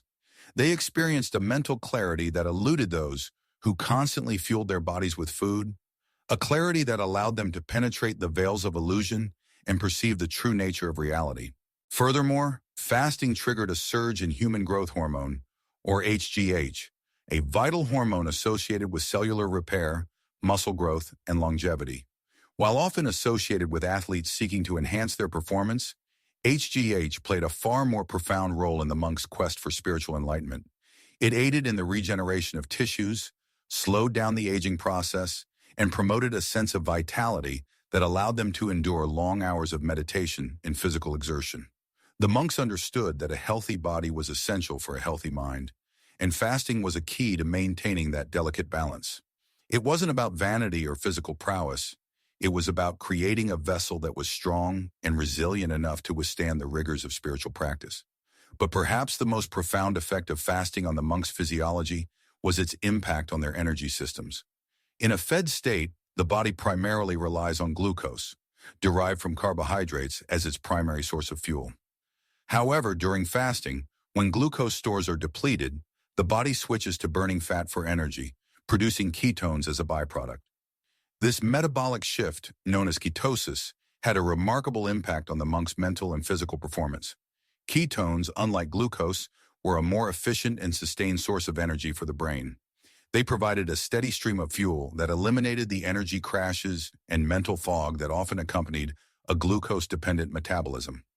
The monks experienced a heightened state of alertness, focus, and mental endurance, allowing them to delve deeper into their meditative practices and achieve states of profound contemplation. Beyond the physiological benefits, the monks recognized the psychological power of fasting. It was a practice that demanded discipline, willpower, and a deep understanding of one's own limitations. The act of consciously choosing to abstain from food, a basic human need, was an exercise in self-mastery. It taught them to control their impulses, to resist the cravings of the body, and to cultivate a sense of detachment from material desires. This detachment, in turn, freed them from the distractions of the world and allowed them to focus their attention inward, on the cultivation of inner peace and wisdom. Fasting also fostered a deep sense of gratitude and appreciation for the simple things in life. When food was scarce, the monks learned to savor every morsel, to appreciate the nourishment it provided, and to avoid wastefulness. They understood that food was a gift, not a right, and they treated it with reverence and respect. This mindful approach to eating extended to all aspects of their lives, fostering a sense of contentment and appreciation for the present moment. They found joy in simplicity, in the beauty of nature, and in the companionship of their fellow monks. Moreover, fasting served as a powerful tool for emotional regulation. When faced with challenging emotions such as anger, fear, or sadness, the monks would often turn to fasting as a way to process and release these feelings. They understood that emotional eating was a common response to stress and that abstaining from food could help them to break this cycle. Fasting created space for them to sit with their emotions, to observe them without judgment, and to develop healthier coping mechanisms. It allowed them to cultivate a sense of emotional resilience and to respond to life's challenges with greater equanimity. The ancient monks also recognized the spiritual significance of fasting. It was a practice that connected them to something larger than themselves, to the universal energy that flowed through all things. They believed that fasting purified not only the body, but also the spirit, clearing away the blockages that prevented them from experiencing their true nature. It was a way to humble themselves before the divine, to acknowledge their dependence on a higher power, and to open themselves up to receive guidance and inspiration.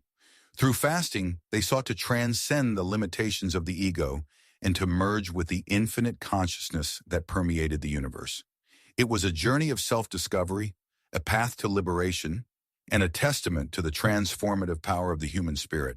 And so, as the mists of understanding began to clear, the monks delved deeper into the physiological changes induced by fasting. They observed that the body, deprived of its usual readily available glucose supply, began to tap into its reserves.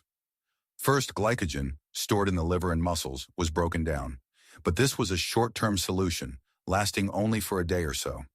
Then, the real magic began. The body initiated a process called ketogenesis, where stored fat was converted into ketones, which served as an alternative fuel source, particularly for the brain. This shift from glucose to ketones was not merely a matter of energy substitution, it was a profound metabolic transformation with far-reaching consequences. The monks noticed that as ketogenesis progressed, their minds became clearer, their focus sharper, and their senses more acute. It was as if the brain, freed from the constant fluctuations of blood sugar levels and the demands of digestion, was now operating at a higher frequency, a state of enhanced awareness and cognitive function. They meticulously documented these changes, noting the specific sensations and experiences that accompanied ketosis. Some described a feeling of lightness, as if a weight had been lifted from their shoulders. Others reported a heightened sense of intuition, a deeper connection to their surroundings, and an increased ability to perceive subtle energies. Still others spoke of vivid dreams, profound insights, and a sense of unity with the universe. The monks also observed that fasting had a remarkable impact on the body's natural healing mechanisms. When the body was not burdened with the constant task of digestion, it could redirect its resources towards repair and regeneration. Damaged tissues were healed more quickly, inflammation was reduced, and the immune system was strengthened. It was as if fasting activated an internal healing switch, unleashing the body's innate capacity for self-renewal. They noticed that even chronic ailments, which had previously resisted all forms of treatment, began to respond to the practice of fasting.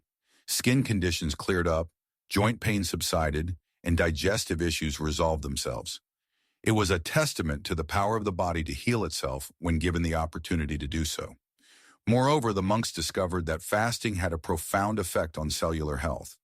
It triggered a process called autophagy, where the body's cells began to break down and recycle damaged or dysfunctional components. This cellular cleansing process was essential for maintaining optimal cellular function and preventing the accumulation of cellular debris that could lead to disease. Autophagy, they realized, was like an internal spring cleaning, removing the clutter and allowing the cells to operate more efficiently. It was a way of rejuvenating the body from the inside out, promoting longevity and resilience. The monks also learned that fasting could stimulate the production of growth hormone, a hormone that plays a crucial role in cell growth, repair, and metabolism. Growth hormone was essential for maintaining muscle mass, bone density, and overall vitality. By fasting, they were able to naturally boost their growth hormone levels, counteracting the effects of aging and promoting a youthful state of health. It was as if fasting had unlocked a secret fountain of youth within their own bodies. Furthermore, the monks discovered that fasting could enhance the body's sensitivity to insulin, a hormone that regulates blood sugar levels. Insulin resistance, where the body's cells become less responsive to insulin, is a major contributor to type 2 diabetes and other metabolic disorders. By fasting, they were able to improve their insulin sensitivity, allowing their bodies to regulate blood sugar levels more effectively. This was particularly beneficial for those who were at risk of developing diabetes or who were already struggling with the condition. The monks also observed that fasting had a positive impact on their mental and emotional well-being. It helped to reduce stress, anxiety, and depression, promoting a sense of calm and inner peace. They realized that fasting was not just about abstaining from food. It was also about abstaining from the constant stream of sensory input and mental chatter that often overwhelmed their minds. By creating a space of stillness and solitude, they were able to quiet the mind and connect with their inner selves. The monks found that fasting could also enhance their spiritual practice. It helped them to deepen their meditation, cultivate mindfulness, and experience moments of profound insight and spiritual awakening. They realized that the physical discipline of fasting could serve as a powerful tool for spiritual growth, helping them to transcend the limitations of the ego and connect with a higher power. As the monks continued to experiment with different fasting protocols, they discovered that the benefits of fasting were not limited to short-term periods of abstinence. They found that even intermittent fasting, where they fasted for a few hours each day or a few days each week, could have significant health benefits. Intermittent fasting allowed them to reap the rewards of fasting without having to endure prolonged periods of hunger or deprivation. It was a sustainable and practical way to incorporate fasting into their daily lives. The monks also learned that the type of food they consumed after breaking their fast was just as important as the fasting itself. They discovered that consuming processed foods, sugary drinks, or unhealthy fats could negate the benefits of fasting and even lead to negative health consequences. They realized that it was essential to nourish their bodies with whole, unprocessed foods that were rich in nutrients. This included fruits, vegetables, whole grains, legumes, nuts, and seeds. The monks also incorporated fermented foods into their diet, such as yogurt, kefir, and sauerkraut. Fermented foods were rich in probiotics, beneficial bacteria that could help to improve gut health and boost the immune system. They understood that the gut microbiome, the community of microorganisms that live in the digestive tract, played a crucial role in overall health and well-being. By nourishing their gut microbiome with healthy foods, they could optimize their digestion, strengthen their immune system, and even improve their mental health. The monks also paid close attention to their hydration levels, ensuring that they drank plenty of water throughout the day, especially during periods of fasting. Water was essential for maintaining optimal cellular function, regulating body temperature, and flushing out toxins. They realized that dehydration could negate the benefits of fasting and even lead to negative health consequences.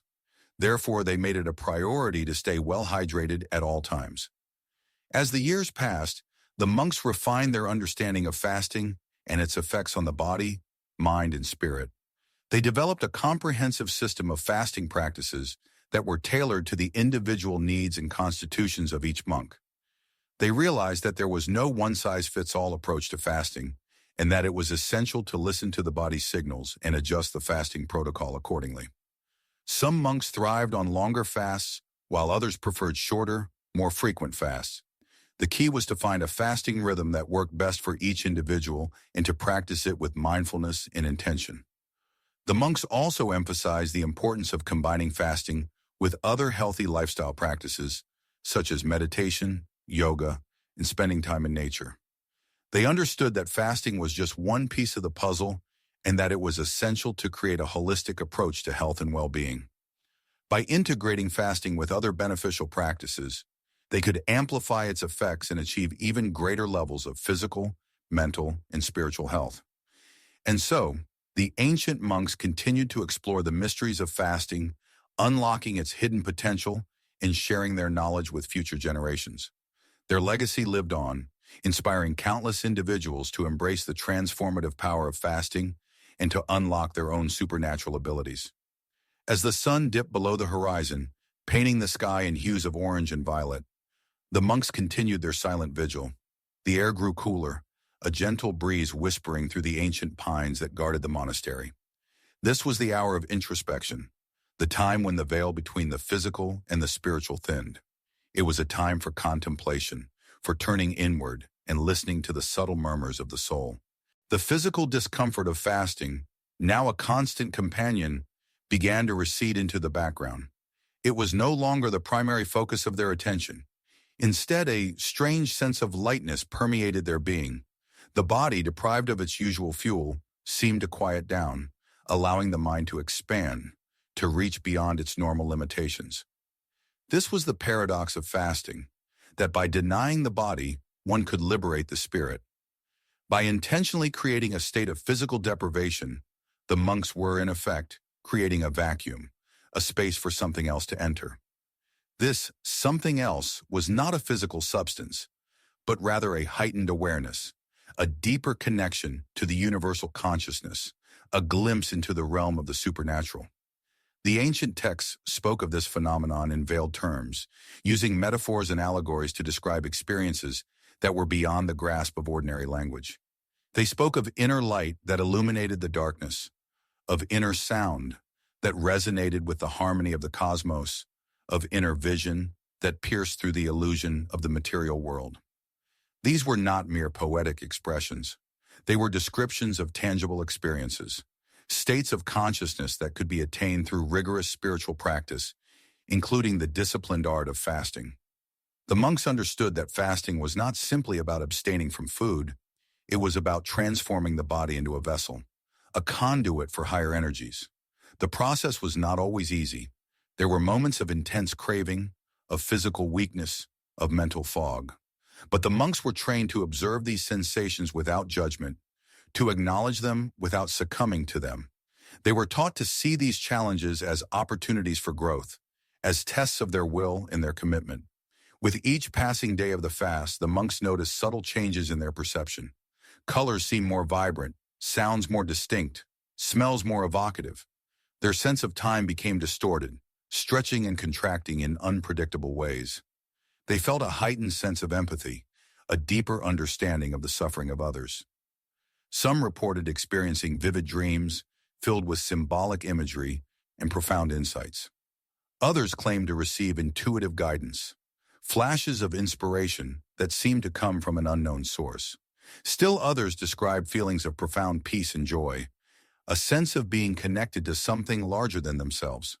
These experiences, while subjective and difficult to quantify, were considered to be evidence of the transformative power of fasting. They were seen as glimpses into the hidden potential of the human mind, the latent abilities that lay dormant within each of us, waiting to be awakened.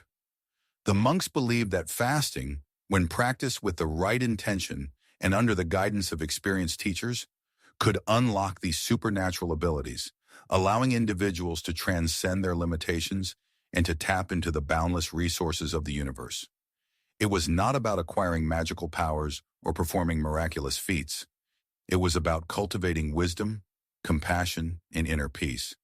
It was about realizing one's true nature, one's inherent divinity. It was about living a life of purpose and meaning, a life that was aligned with the highest ideals of humanity. As the days turned into weeks, the monks continued their fast, their bodies growing weaker but their spirits growing stronger. They meditated for hours each day, their minds focused on the breath, on the present moment, on the vastness of the universe. They chanted ancient mantras, their voices resonating with the power of centuries of tradition. They performed ritualistic movements, their bodies flowing in harmony with the rhythm of the cosmos. They prayed for the well-being of all beings, their hearts filled with love and compassion. And as they fasted, meditated, chanted, and prayed, they began to experience a profound transformation, a shift in their consciousness that would forever alter their perception of reality. They were unlocking the secrets of the ancient monks, the keys to a life of extraordinary power and potential. The supernatural abilities they sought were not about bending spoons or levitating objects. They were about mastering the mind, controlling the emotions, and cultivating inner peace. They were about living a life of purpose, meaning, and fulfillment. They were about realizing their true potential as human beings. This was the ultimate goal of the fast, the ultimate reward for their dedication and discipline. It was a journey into the depths of the self, a quest for enlightenment, a path to liberation, and as they continued on this path, they knew that they were not alone. They were guided by the wisdom of the ancient monks, by the power of the universal consciousness, and by the unwavering light of their own inner spirit. Section 18 of 24. As the days of the fast deepened, the monks weren't merely enduring hunger, they were actively dismantling and rebuilding their internal landscapes. The physical discomfort, initially a clamorous distraction, began to recede, replaced by a profound stillness. This wasn't a passive emptiness, but a fertile void pregnant with potential. The body, no longer burdened with the ceaseless task of digestion, redirected its energy towards repair and regeneration. Ancient cellular processes, long dormant, flickered back to life. Autophagy, the body's self-cleaning mechanism, ramped up its activity, diligently scavenging damaged cells and misfolded proteins, clearing the debris that had accumulated over years of ordinary living. This internal spring cleaning wasn't just about physical health, it extended to the very fabric of their being, impacting their mental clarity and emotional resilience. The monks spoke of a sensation akin to shedding layers of skin, both literally and metaphorically. Old habits, ingrained patterns of thought, and deeply rooted emotional attachments began to loosen their grip. They observed their own minds with newfound detachment, witnessing the rise and fall of thoughts and emotions without being swept away by them. This detached observation was a crucial step towards mastering their inner world, a prerequisite for unlocking the latent abilities they sought. The whispers of intuition grew louder. The subtle nudges of inner guidance became more distinct. It was as if the fasting state acted as a powerful antenna, amplifying their sensitivity to the subtle energies that permeated the universe. The ancient texts hinted at the role of specific biochemical changes during fasting in facilitating these enhanced abilities. The shift from glucose to ketones as the primary fuel source wasn't simply a metabolic adjustment, it was a profound transformation with far-reaching consequences. Ketones, unlike glucose, readily cross the blood-brain barrier, providing the brain with a clean and efficient energy source. This resulted in a noticeable improvement in cognitive function, enhanced focus, and heightened mental acuity. But the effects of ketones extended beyond mere cognitive enhancement. They also acted as powerful signaling molecules, influencing gene expression and promoting the production of neurotrophic factors, substances that supported the growth and survival of neurons. One neurotrophic factor of particular interest was brain-derived neurotrophic factor, BDNF, often referred to as miracle grow for the brain. BDNF played a critical role in neuroplasticity, the brain's ability to adapt and rewire itself. Fasting, by significantly increasing BDNF levels, promoted the formation of new neural connections and strengthened existing ones. This enhanced neuroplasticity was essential for learning new skills, adapting to changing environments, and, crucially, for rewiring the brain to unlock its hidden potential. The monks believed that by deliberately altering their brain chemistry through fasting, they could create the optimal conditions for accessing and developing abilities that lay dormant within them. The heightened state of awareness experienced during fasting wasn't solely attributable to biochemical changes. It also involved a profound shift in the way the monks perceived reality. As their senses became more acute, they began to notice details that had previously escaped their attention.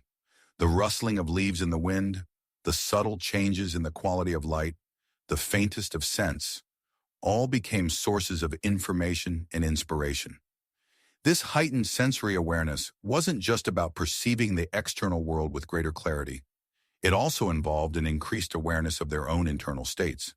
They became more attuned to the subtle cues of their bodies, the gentle whispers of their intuition, and the subtle shifts in their emotional landscape.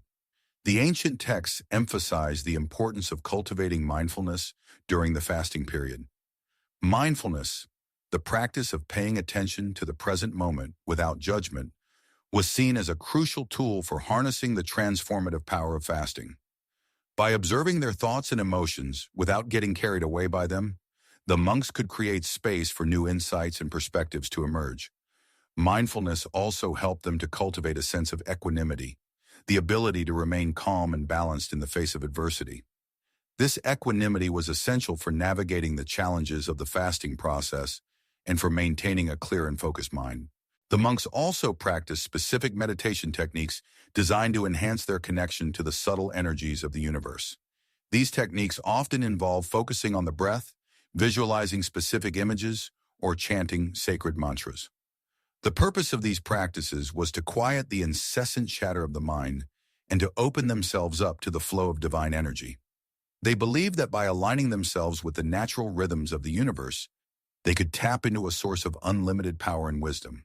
The fasting state, with its heightened sensitivity and increased mental clarity, provided the ideal conditions for these meditative practices to flourish. The ancient texts spoke of specific herbs and plants that could further enhance the benefits of fasting. Certain herbs were believed to support the detoxification process, while others were thought to nourish the brain and nervous system. The monks carefully selected these herbs and incorporated them into their daily routines, using them to gently guide and support the transformative process. They understood that fasting wasn't just about abstaining from food, it was about creating a holistic environment that supported the body's natural healing and regenerative abilities. The herbs were seen as allies in this process, providing gentle support and guidance along the way. The monks also paid close attention to their environment during the fasting period. They sought out quiet and secluded places, away from the distractions of daily life. They spent time in nature, immersing themselves in the beauty and tranquility of the natural world. They understood that the environment played a crucial role in shaping their thoughts and emotions, and they deliberately created an environment that was conducive to inner peace and spiritual growth. The silence of the mountains, the gentle murmur of the stream, the vibrant colors of the flowers, all served as reminders of the inherent beauty and harmony of the universe. As the fast progressed, the monks began to experience a profound sense of interconnectedness. They felt a deep sense of connection to themselves, to others, and to the universe as a whole. This feeling of interconnectedness wasn't just a philosophical concept. It was a tangible experience that permeated their entire being. They realized that they were not separate and isolated individuals, but rather integral parts of a vast and interconnected web of life. This realization brought with it a sense of profound responsibility and a deep desire to serve the greater good. The latent abilities they sought weren't just for personal gain, they were meant to be used for the benefit of all beings. The ancient monks understood that true power lay not in domination or control, but in service and compassion. The fasting process was a journey of self-discovery, a process of peeling away the layers of illusion and uncovering the inherent goodness that lay within. And so the rigorous training continued, the monks pushing their physical and mental boundaries further each day. But it was during the periods of extended fasting that the most profound transformations occurred.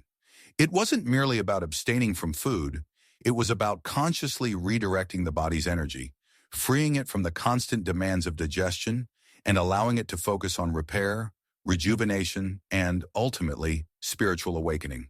The ancient texts whispered of prana, the vital life force that permeated all existence. Fasting, they believed, acted as a conduit, clearing the channels through which prana flowed, allowing it to circulate more freely and intensely throughout the body and mind.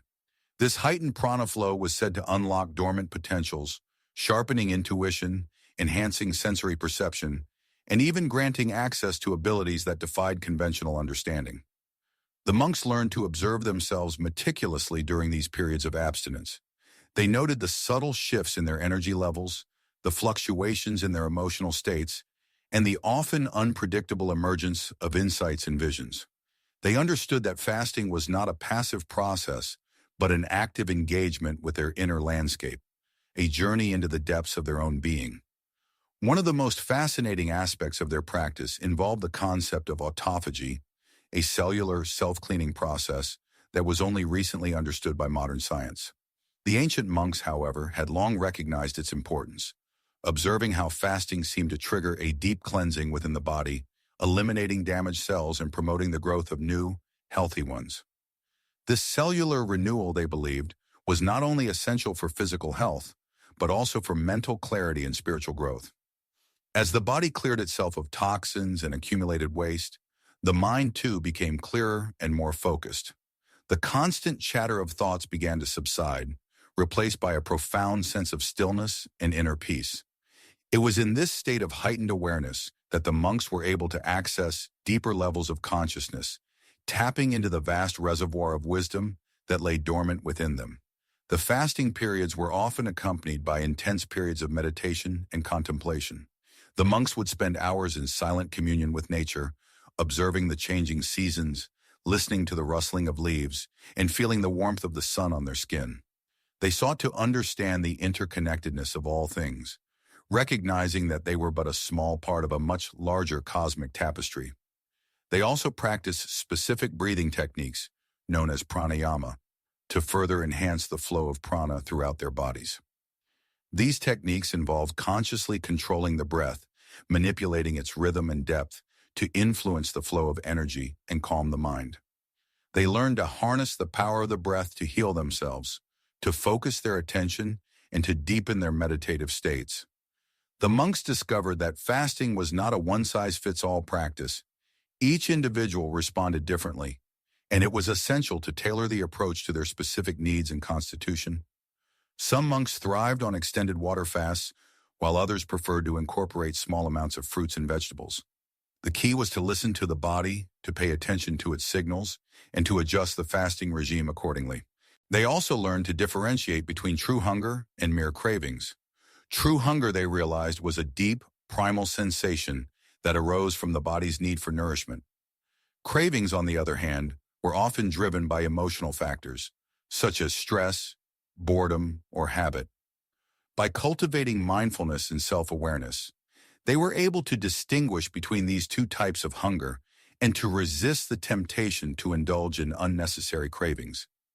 As the monks progressed in their practice, they began to experience a range of unusual phenomena. Some reported heightened sensory perception, such as the ability to see colors more vividly or to hear sounds from greater distances. Others experienced a sense of lightness and buoyancy, as if they were floating above the ground. Still others reported spontaneous visions and insights, receiving guidance from sources beyond their conscious understanding. These experiences were not always pleasant. Sometimes the monks encountered challenging emotions and repressed memories that surfaced during the fasting periods. They learned to approach these experiences with equanimity, recognizing that they were part of the healing process. They understood that fasting was not just about physical purification, but also about emotional and psychological cleansing. The ancient texts spoke of siddhis, or supernatural abilities, that could be developed through prolonged fasting and meditation. These abilities included telepathy, clairvoyance, and the ability to heal others. The monks, however, were cautioned against seeking these powers for their own sake. They were reminded that the true goal of their practice was not to acquire extraordinary abilities, but to cultivate compassion, wisdom, and enlightenment. The monks understood that the siddhis were merely byproducts of a deeper transformation, a shift in consciousness that allowed them to perceive reality in a new and profound way. They recognized that true power lay not in the ability to perform miraculous feats, but in the ability to live a life of purpose, integrity, and service to others. The practice of fasting was not without its challenges. The monks often experienced periods of weakness, fatigue, and irritability. They learned to support each other through these difficult times, offering encouragement, guidance, and practical assistance. They understood that they were all on the same journey, striving to overcome their limitations and to realize their full potential. The ancient monks also recognized the importance of breaking the fast properly. They understood that suddenly reintroducing food after a period of abstinence could be harmful to the body. They developed a gradual refeeding protocol, starting with small amounts of easily digestible foods and gradually increasing the quantity and variety over several days. They also emphasized the importance of mindful eating, savoring each bite, and paying attention to the body's signals of fullness. They recognized that eating was not just about nourishing the body, but also about nourishing the soul. They approached each meal with gratitude and reverence, recognizing that food was a gift from nature, a source of sustenance and life. The monks discovered that the benefits of fasting extended far beyond the physical realm. They found that it enhanced their mental clarity, sharpened their intuition, and deepened their spiritual awareness. They learned to access states of profound peace and inner stillness, allowing them to navigate the challenges of life with greater equanimity and resilience. They also recognized the importance of integrating the lessons learned during the fasting periods into their daily lives. They sought to maintain a state of mindfulness and self-awareness throughout the day, paying attention to their thoughts, emotions, and actions. They strived to live in accordance with the principles of compassion, wisdom, and service, recognizing that their true purpose was to make the world a better place. The ancient monks understood that fasting was not a magic bullet, a quick fix for all of life's problems. It was a powerful tool that could be used to enhance physical, mental, and spiritual well-being, but it required discipline, dedication, and a deep understanding of the body and mind. It was a journey of self-discovery, a path to greater awareness and enlightenment. And as they continued their fasts, they discovered more secrets of the universe. And so, we journeyed deeper into the heart of the ancient monks' understanding of fasting, moving beyond the purely physical and venturing into the realm they considered the gateway to supernatural abilities. We've explored the cellular rejuvenation, the hormonal recalibration, and the profound impact on brain function. But these, they believed, were merely the foundation upon which something far more extraordinary could be built. The monks saw the human being as a complex tapestry woven from the threads of the physical, the mental, and the spiritual. Fasting, in their eyes, was the loom upon which this tapestry could be rewoven, strengthened, and ultimately transcended. It wasn't simply about abstaining from food, it was about refining the very essence of one's being.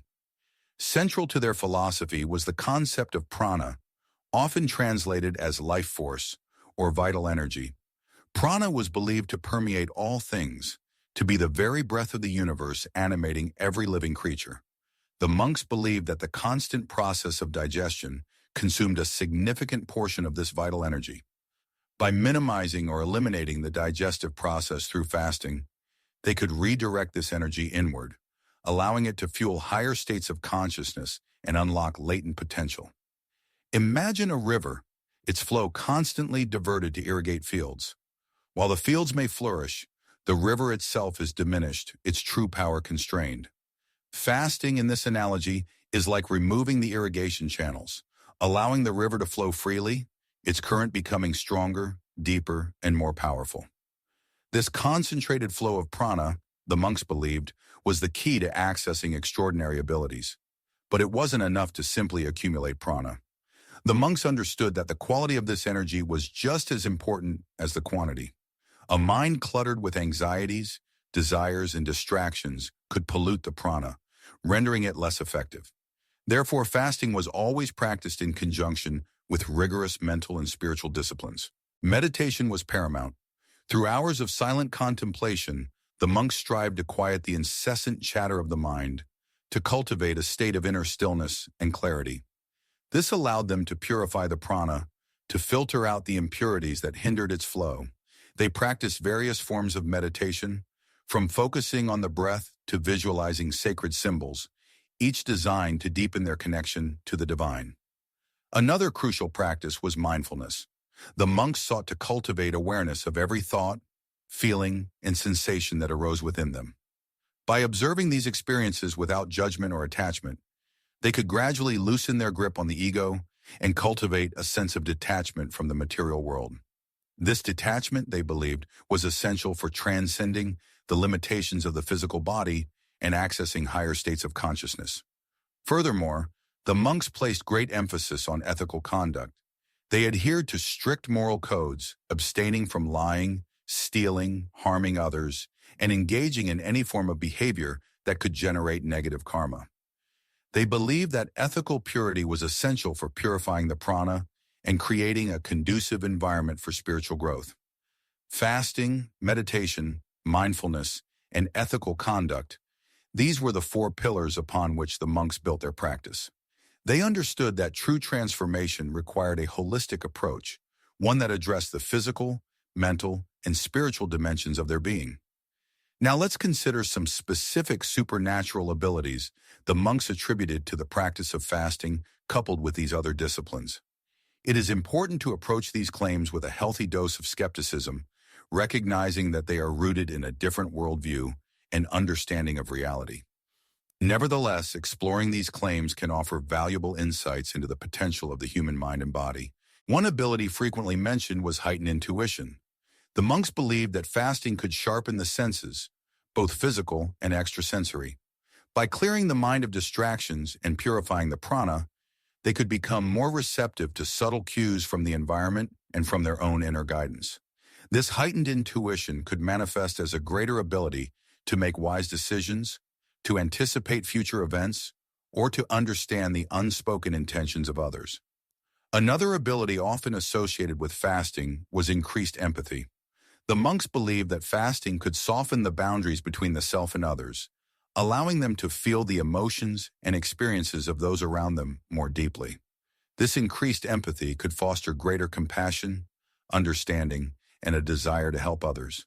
It could also enhance their ability to communicate effectively and to build strong, meaningful relationships. Some monks even claimed to develop the ability to heal themselves and others. They believed that the concentrated flow of prana generated by fasting could stimulate the body's natural healing mechanisms, accelerating the recovery process from injuries and illnesses. They also believed that they could channel this energy to others, providing them with comfort, support, and a boost to their own healing abilities. Perhaps the most extraordinary claim was the ability to transcend the limitations of space and time. Some monks reported experiencing out-of-body experiences, lucid dreams, and visions of past lives. They believed that fasting could weaken the hold of the physical body on the mind, allowing them to explore other realms of consciousness and to gain access to knowledge and insights beyond the reach of ordinary perception. It is crucial to remember that these are claims based on anecdotal evidence and personal experiences. There is no scientific proof to support the existence of supernatural abilities. However, the fact that these claims have persisted for centuries across different cultures and traditions suggests that there may be something more to them than mere fantasy. Perhaps what the monks referred to as supernatural abilities are simply manifestations of the untapped potential of the human mind and body. Perhaps fasting, combined with meditation, mindfulness, and ethical conduct, can unlock hidden reserves of energy, intelligence, and compassion that we are not even aware of. Regardless of whether one believes in the literal existence of supernatural abilities, the monk's understanding of fasting offers a valuable lesson: that true transformation requires a holistic approach, one that addresses the physical, mental, and spiritual dimensions of our being. By nourishing our bodies with healthy food, quieting our minds with meditation, cultivating awareness through mindfulness, and living ethically, we can unlock our own potential for growth, healing, and transformation. And who knows, perhaps we might even discover a few supernatural abilities of our own along the way. The journey inward, after all, is a journey without end. And so the monks delved deeper. Beyond the immediate benefits of heightened senses and mental clarity, they began to explore the more subtle, almost mystical effects of prolonged fasting. They noticed a peculiar phenomenon, a blurring of the lines between the internal and external worlds. The boundaries of the self seemed to soften, allowing for a deeper connection with the natural world, with the very fabric of existence. This wasn't merely a feeling of oneness, a poetic appreciation of nature. It was something more profound, more tangible. They spoke of an enhanced intuition, a knowing that transcended logic and reason. Decisions became easier, guided by an inner compass that pointed unerringly towards the right path. Problems that once seemed insurmountable dissolved as if by magic, revealing elegant and simple solutions. Some monks even reported experiences that defied conventional explanation. Visions, vivid and meaningful, appeared during their meditative fasts. These weren't hallucinations, they insisted, but rather glimpses into other realms, insights into the interconnectedness of all things. They described a sense of timelessness, of being both present and outside of time simultaneously. One particularly disciplined monk, after enduring a rigorous 40-day fast, claimed to have developed the ability to perceive energy fields around living beings. He could see the subtle fluctuations of energy, the imbalances that indicated illness or emotional distress.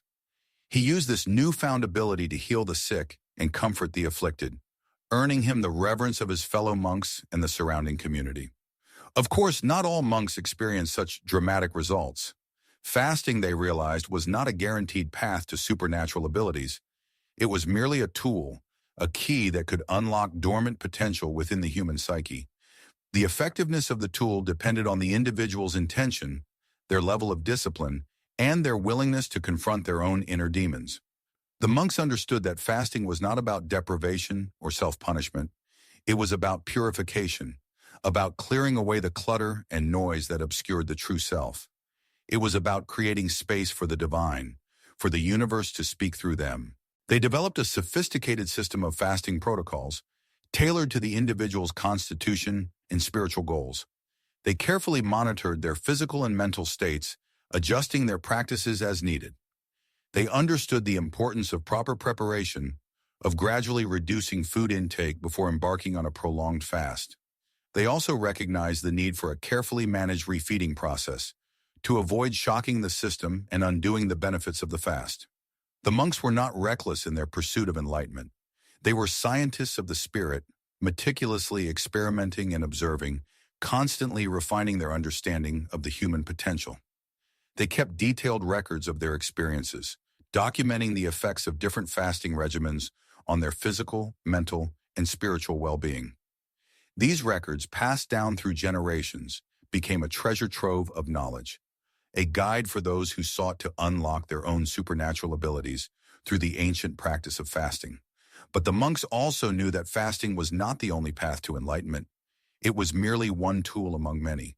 Meditation, prayer, selfless service, and the cultivation of compassion were equally important. They understood that true transformation required a holistic approach, a harmonious integration of mind, body, and spirit. They emphasized the importance of ethical conduct, of living a life of integrity and compassion. They believed that true supernatural abilities could only be developed by those who were committed to using them for the benefit of others. The pursuit of power for its own sake, they warned, would only lead to corruption and ultimately to self-destruction. The monks also recognized the potential dangers of fasting. Prolonged deprivation could weaken the body, making it vulnerable to illness. It could also exacerbate existing mental health conditions. They stressed the importance of seeking guidance from experienced practitioners and of listening to the body's signals. They developed a set of guidelines for safe and effective fasting, emphasizing the importance of hydration, rest, and gentle exercise. They also recommended the use of herbal remedies to support the body's detoxification processes and to replenish essential nutrients. The monks were not trying to create a society of superhumans. They were simply trying to unlock the full potential of the human spirit to help individuals become the best versions of themselves. They believed that everyone had the capacity for greatness, for extraordinary acts of compassion and creativity. Fasting, they discovered, was a powerful tool for awakening that potential. Their secluded monastery became a sanctuary, a place where individuals could escape the distractions of the world and focus on their inner journey. People from all walks of life came seeking guidance, seeking to understand the secrets of fasting and how it could transform their lives. The monks welcomed them with open arms, sharing their knowledge and wisdom freely. They taught their visitors the importance of self-awareness, of understanding their own strengths and weaknesses. They helped them to identify their limiting beliefs and to challenge their negative thought patterns. They encouraged them to cultivate gratitude, to appreciate the simple joys of life. The monks also emphasized the importance of community, of connecting with others who shared their values and aspirations. They created a supportive environment where individuals could learn from each other, encourage each other, and hold each other accountable. The monastery became a beacon of light, a testament to the power of human potential. It attracted scholars, artists, and spiritual seekers from all over the world, drawn by the monks' reputation for wisdom and compassion. The monks, in turn, learned from their visitors, expanding their understanding of the world and refining their practices. The ancient monks' secrets of fasting were not just about physical health or mental clarity. They were about spiritual transformation, about unlocking the supernatural abilities that lay dormant within each of us. They were about connecting with the divine, about living a life of purpose and meaning. They were about becoming the best versions of ourselves, for the benefit of ourselves and for the benefit of all beings. And as the sun dipped lower, casting long shadows across the valley, the monks continued their practice, their silent devotion a testament to the enduring power of fasting. And so, as the sun dipped below the horizon, painting the Himalayan peaks in hues of orange and purple, the monks continued their discourse, delving deeper into the mysteries of fasting and its profound impact on the human spirit. They spoke of the subtle energy flows within the body, the meridians and nadis, pathways through which prana, the vital life force, coursed. Fasting, they explained, served as a powerful conduit, clearing blockages and allowing this energy to flow more freely, invigorating not only the physical body, but also the mind and spirit. One of the elder monks, his face etched with the wisdom of countless years of contemplation, shared a story from his own past.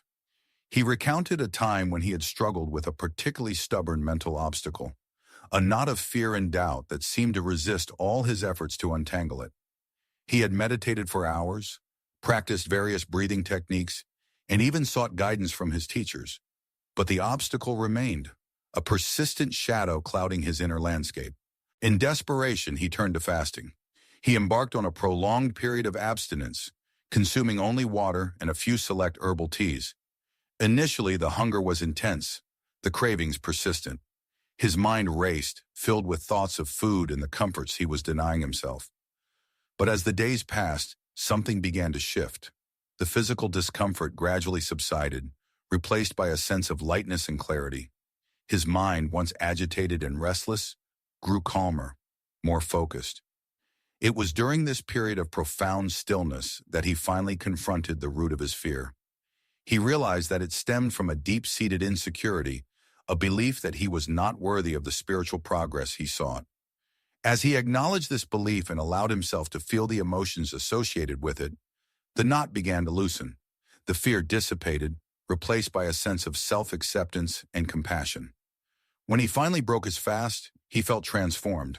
The mental obstacle that had plagued him for so long had vanished, leaving him with a newfound sense of clarity and purpose. He attributed this breakthrough directly to the power of fasting, which had not only cleansed his body but also purified his mind and opened his heart. The monks emphasized that fasting was not simply about abstaining from food.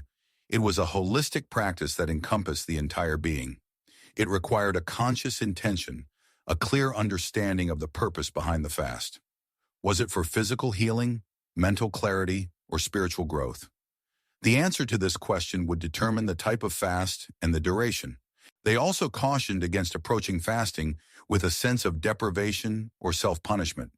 It should be viewed as an act of self-care, a way to reconnect with one's inner wisdom and cultivate a deeper sense of gratitude for the abundance of life.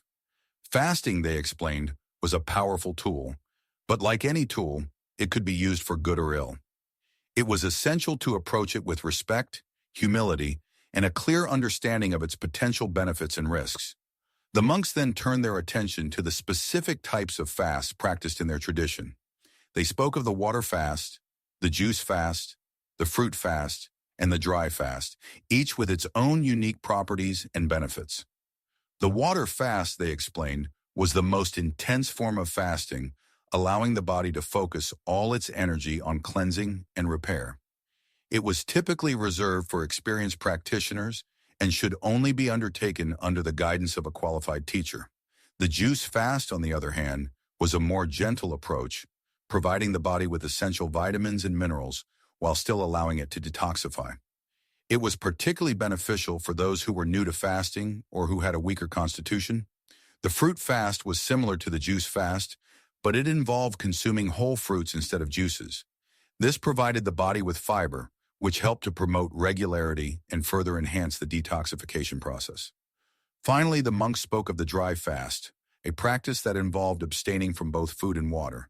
This was considered the most challenging form of fasting and was typically reserved for advanced practitioners who had undergone years of training. The dry fast, they explained, could trigger profound spiritual experiences, but it also carried significant risks and should only be undertaken with extreme caution and under the supervision of a highly experienced teacher.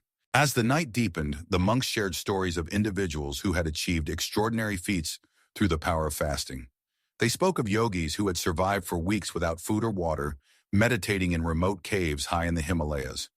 They recounted tales of healers who had cured themselves of chronic diseases through prolonged periods of abstinence, and they told of spiritual seekers who had attained enlightenment through the transformative power of fasting. These stories served as a testament to the incredible potential that lay dormant within each of us, waiting to be awakened. Fasting, the monks emphasized, was not a magic bullet or a quick fix.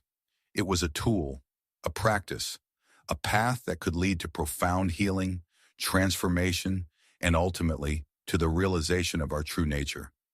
It was a journey of self-discovery, a process of stripping away the layers of illusion that obscured our inner light. As the first rays of dawn began to illuminate the eastern sky, the monks concluded their discourse.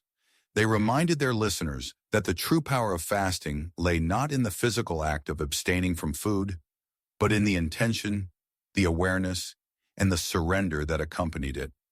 It was about connecting with our inner wisdom, listening to the needs of our body, and trusting in the inherent healing power of the universe.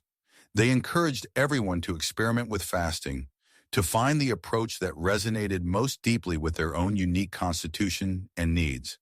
But they also cautioned against approaching it with ego or attachment. Fasting, they emphasized, was not about proving something to oneself or to others. It was about surrendering to the process, allowing the body to cleanse and heal, and opening oneself to the transformative power of the present moment. And so, as the sun rose higher in the sky, bathing the Himalayas in golden light, the monks dispersed, each carrying with them a deeper understanding of the ancient secrets of fasting and its profound potential to unlock supernatural abilities within. They knew that the journey of self-discovery was a lifelong pursuit, and that fasting was just one of many tools that could help them along the way. But they also knew that it was a powerful tool, one that could lead to profound healing, transformation, and ultimately, to the realization of their true nature. And with that knowledge, they went forth, ready to embrace the challenges and opportunities that lay ahead, guided by the wisdom of the ancients and the unwavering light of their own inner spirit. And so, as the monk's journey deepened, the tapestry of his fasting experience revealed even more intricate patterns, weaving together the threads of physiological transformation, heightened awareness, and the subtle emergence of what could only be described as amplified perception. The physical discomforts, once dominant, began to recede, replaced by a profound sense of lightness and clarity. It was as if the body, relieved of the constant burden of digestion, was finally able to redirect its energy towards other, more subtle processes. The ancient texts spoke of this redirection as a crucial key. They described how the body, in its resourcefulness, would begin to cannibalize damaged or inefficient cells through a process known as autophagy, essentially a cellular spring cleaning. This process, they believed, not only rejuvenated the body, but also freed up vital energy that would otherwise be consumed by maintaining these compromised cells. This liberated energy, the monks posited, was then available to fuel the subtle energetic systems of the body, the nadis and meridians, which in turn enhanced the flow of prana or life force. As the monk continued his fast, he noticed a marked increase in his sensory acuity. Colors seemed more vibrant, sounds more distinct, and smells more nuanced. It was as if the veil of mundane perception had been lifted, revealing a world teeming with subtle details that had previously gone unnoticed. He found himself becoming increasingly sensitive to the energies around him, able to discern the subtle vibrations of the earth, the gentle rustling of leaves in the wind, and the almost imperceptible hum of life that permeated the forest. This heightened sensory awareness was not merely a passive experience. It also seemed to unlock a deeper understanding of the interconnectedness of all things. The monk began to perceive the subtle relationships between plants, animals, and the environment, realizing that everything was intricately linked in a delicate web of interdependence. He could sense the flow of energy between living beings, the subtle exchanges of information that occurred at a level beyond conscious awareness. The ancient texts attributed this heightened sensitivity to the purification of the nervous system during fasting. They believed that the absence of toxins and metabolic waste allowed the nerve cells to function more efficiently, resulting in a more refined and sensitive perception of the world. Furthermore, they suggested that fasting stimulated the production of certain neurotransmitters, such as dopamine and serotonin, which are known to enhance mood, focus, and cognitive function. But the monk's experience extended beyond mere sensory enhancement. He also noticed a subtle shift in his mental landscape. His thoughts became clearer, more focused, and less cluttered. He found himself able to concentrate for longer periods of time without becoming distracted. His memory improved, and he was able to recall details from the past with remarkable clarity.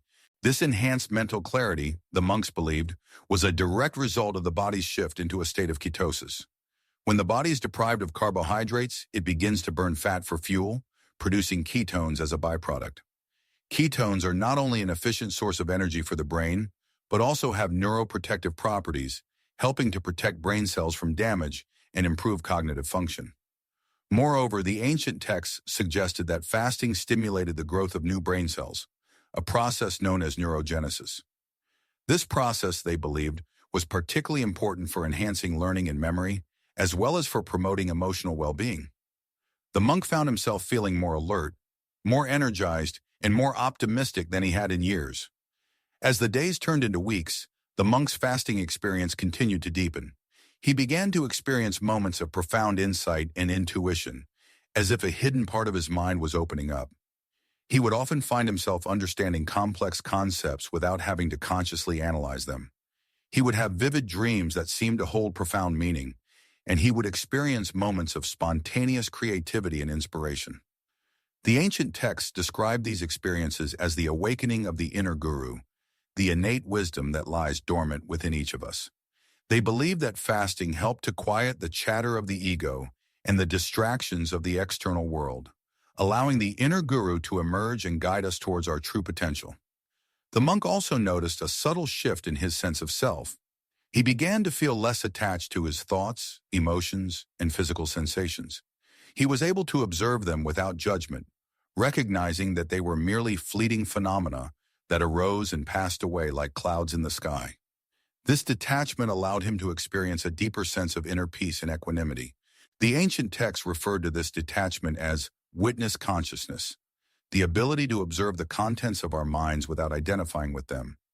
They believed that this ability was essential for cultivating inner peace and freedom, as it allowed us to break free from the cycle of suffering that is caused by our attachment to our thoughts and emotions. As the monk's fasting journey approached its end, he began to experience moments of profound bliss and joy. He would feel waves of unconditional love washing over him, filling him with a sense of gratitude and connection to all beings. These experiences were often accompanied by a feeling of lightness and expansion, as if his consciousness was expanding beyond the confines of his physical body. The ancient texts describe these experiences as glimpses of enlightenment, moments of direct realization of the true nature of reality. They believed that fasting could help to purify the mind and body, creating the conditions for these experiences to occur. However, they also cautioned that these experiences were not the ultimate goal of spiritual practice, but rather milestones along the path. The true goal, they emphasized, was to cultivate a state of lasting peace, wisdom, and compassion. The monk, humbled and transformed by his experience, began to prepare for the re-entry into the world. He knew that the challenges of daily life would test his newfound clarity and equanimity. But he also knew that he had gained valuable tools and insights that would help him to navigate those challenges with greater grace and wisdom. He understood that the true test of his practice would be how he lived his life, how he treated others, and how he contributed to the well-being of the world. The ancient monk's secrets had been revealed, not as a magic formula, but as a path of profound self-discovery and transformation, a journey that would continue for the rest of his days. And so, we arrive at the culmination of our exploration into the ancient monk's secrets of fasting and its potential to unlock what might be considered supernatural abilities. We've journeyed through the physiological changes, the mental sharpenings, and the spiritual awakenings that can accompany periods of intentional abstinence from food. We've seen how, throughout history and across cultures, fasting has been a tool for accessing deeper states of consciousness, enhancing intuition, and even, according to some accounts, manifesting extraordinary feats. But let us be clear, the term supernatural can be misleading. It conjures images of magic wands and otherworldly forces, things that defy the natural laws we understand. Perhaps a more accurate, though less sensational way to frame it, is to say that fasting can unlock latent human potential, pushing the boundaries of what we currently believe is possible for the human mind and body. Think of it like this. A violin in the hands of an untrained individual is just a piece of wood and strings. It can produce a sound, yes, but not music. But in the hands of a master violinist, that same instrument becomes a conduit for breathtaking melodies, capable of evoking profound emotions and even transporting the listener to another realm. The potential was always there, inherent in the instrument itself.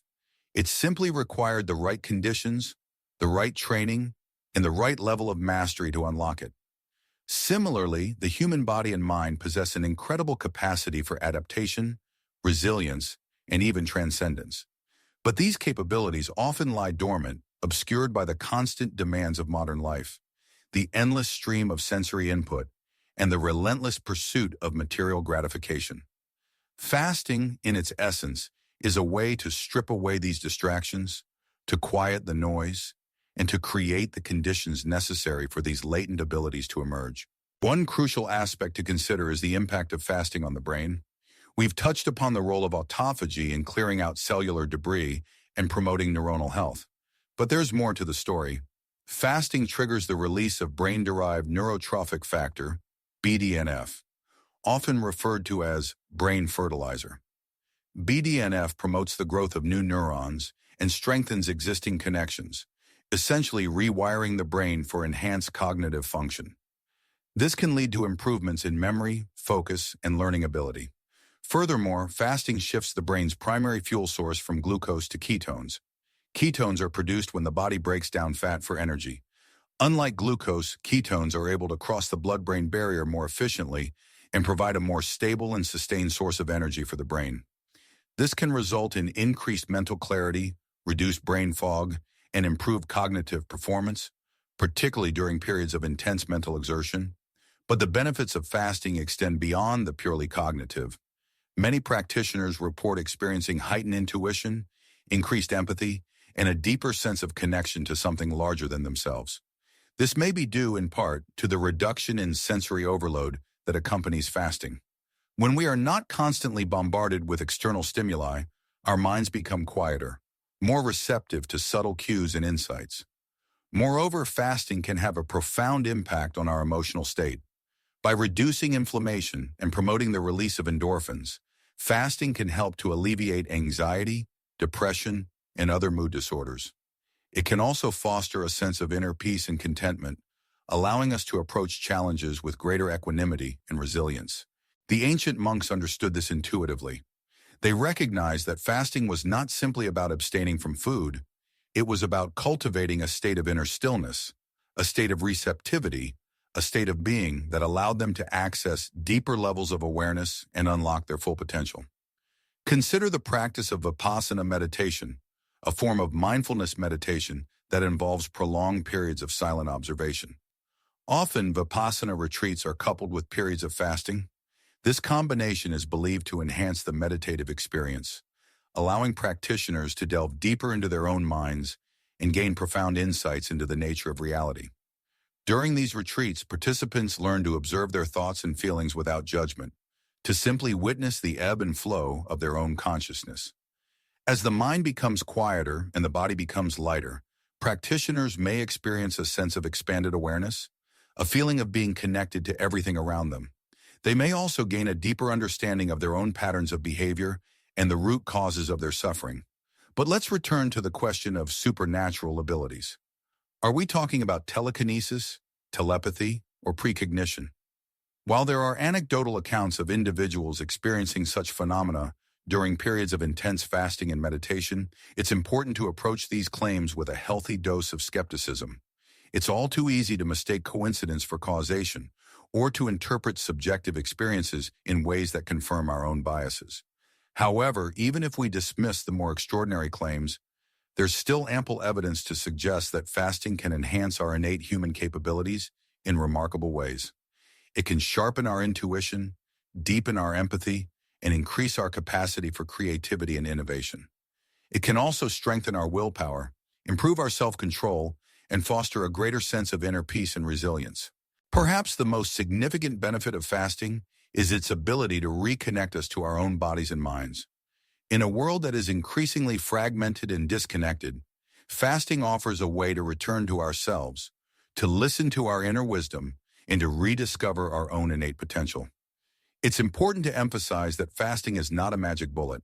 It's not a quick fix for all of life's problems. It's a tool, and like any tool, it must be used with care and intention. It's crucial to consult with a healthcare professional before embarking on any fasting regimen, particularly if you have any underlying health conditions. Furthermore, it's important to approach fasting with a spirit of humility and openness. Don't expect to suddenly develop superpowers overnight. Instead, focus on the process itself, on the opportunity to learn and grow, and on the potential to unlock your own unique potential. Start slowly, perhaps with intermittent fasting, gradually increasing the duration and frequency of your fasts as you become more comfortable. Pay attention to your body's signals and don't push yourself too hard. Remember that fasting is not about deprivation. It's about creating the conditions for optimal health and well-being. And as you fast, take the time to cultivate mindfulness and self-awareness. Use the opportunity to reflect on your own thoughts, feelings, and behaviors. Ask yourself what you truly want in life and what steps you can take to achieve your goals. The ancient monks understood that fasting was not just about abstaining from food. It was about cultivating a way of being, a way of living that was aligned with their deepest values and aspirations. It was about unlocking their full potential, not just for their own benefit, but for the benefit of all beings. And so, as we conclude our journey into the ancient monk secrets of fasting, let us remember that the true power lies not in the ability to perform extraordinary feats, but in the ability to live with intention, compassion, and wisdom. Fasting can be a powerful tool on this path, but ultimately it is up to each of us to choose how we will use it. May we all use it wisely for the betterment of ourselves and the world. Good night. And so the ancient monks' secret whispers fade, yet their wisdom echoes. Fasting, not as mere deprivation, but as a key unlocking the stillness within, amplifying intuition, and perhaps even brushing against the extraordinary. It's a path of discipline, of listening, of remembering our inherent connection to something larger. May we all find our own way to cultivate that inner landscape. And thank you for sharing this journey into the heart of ancient knowing.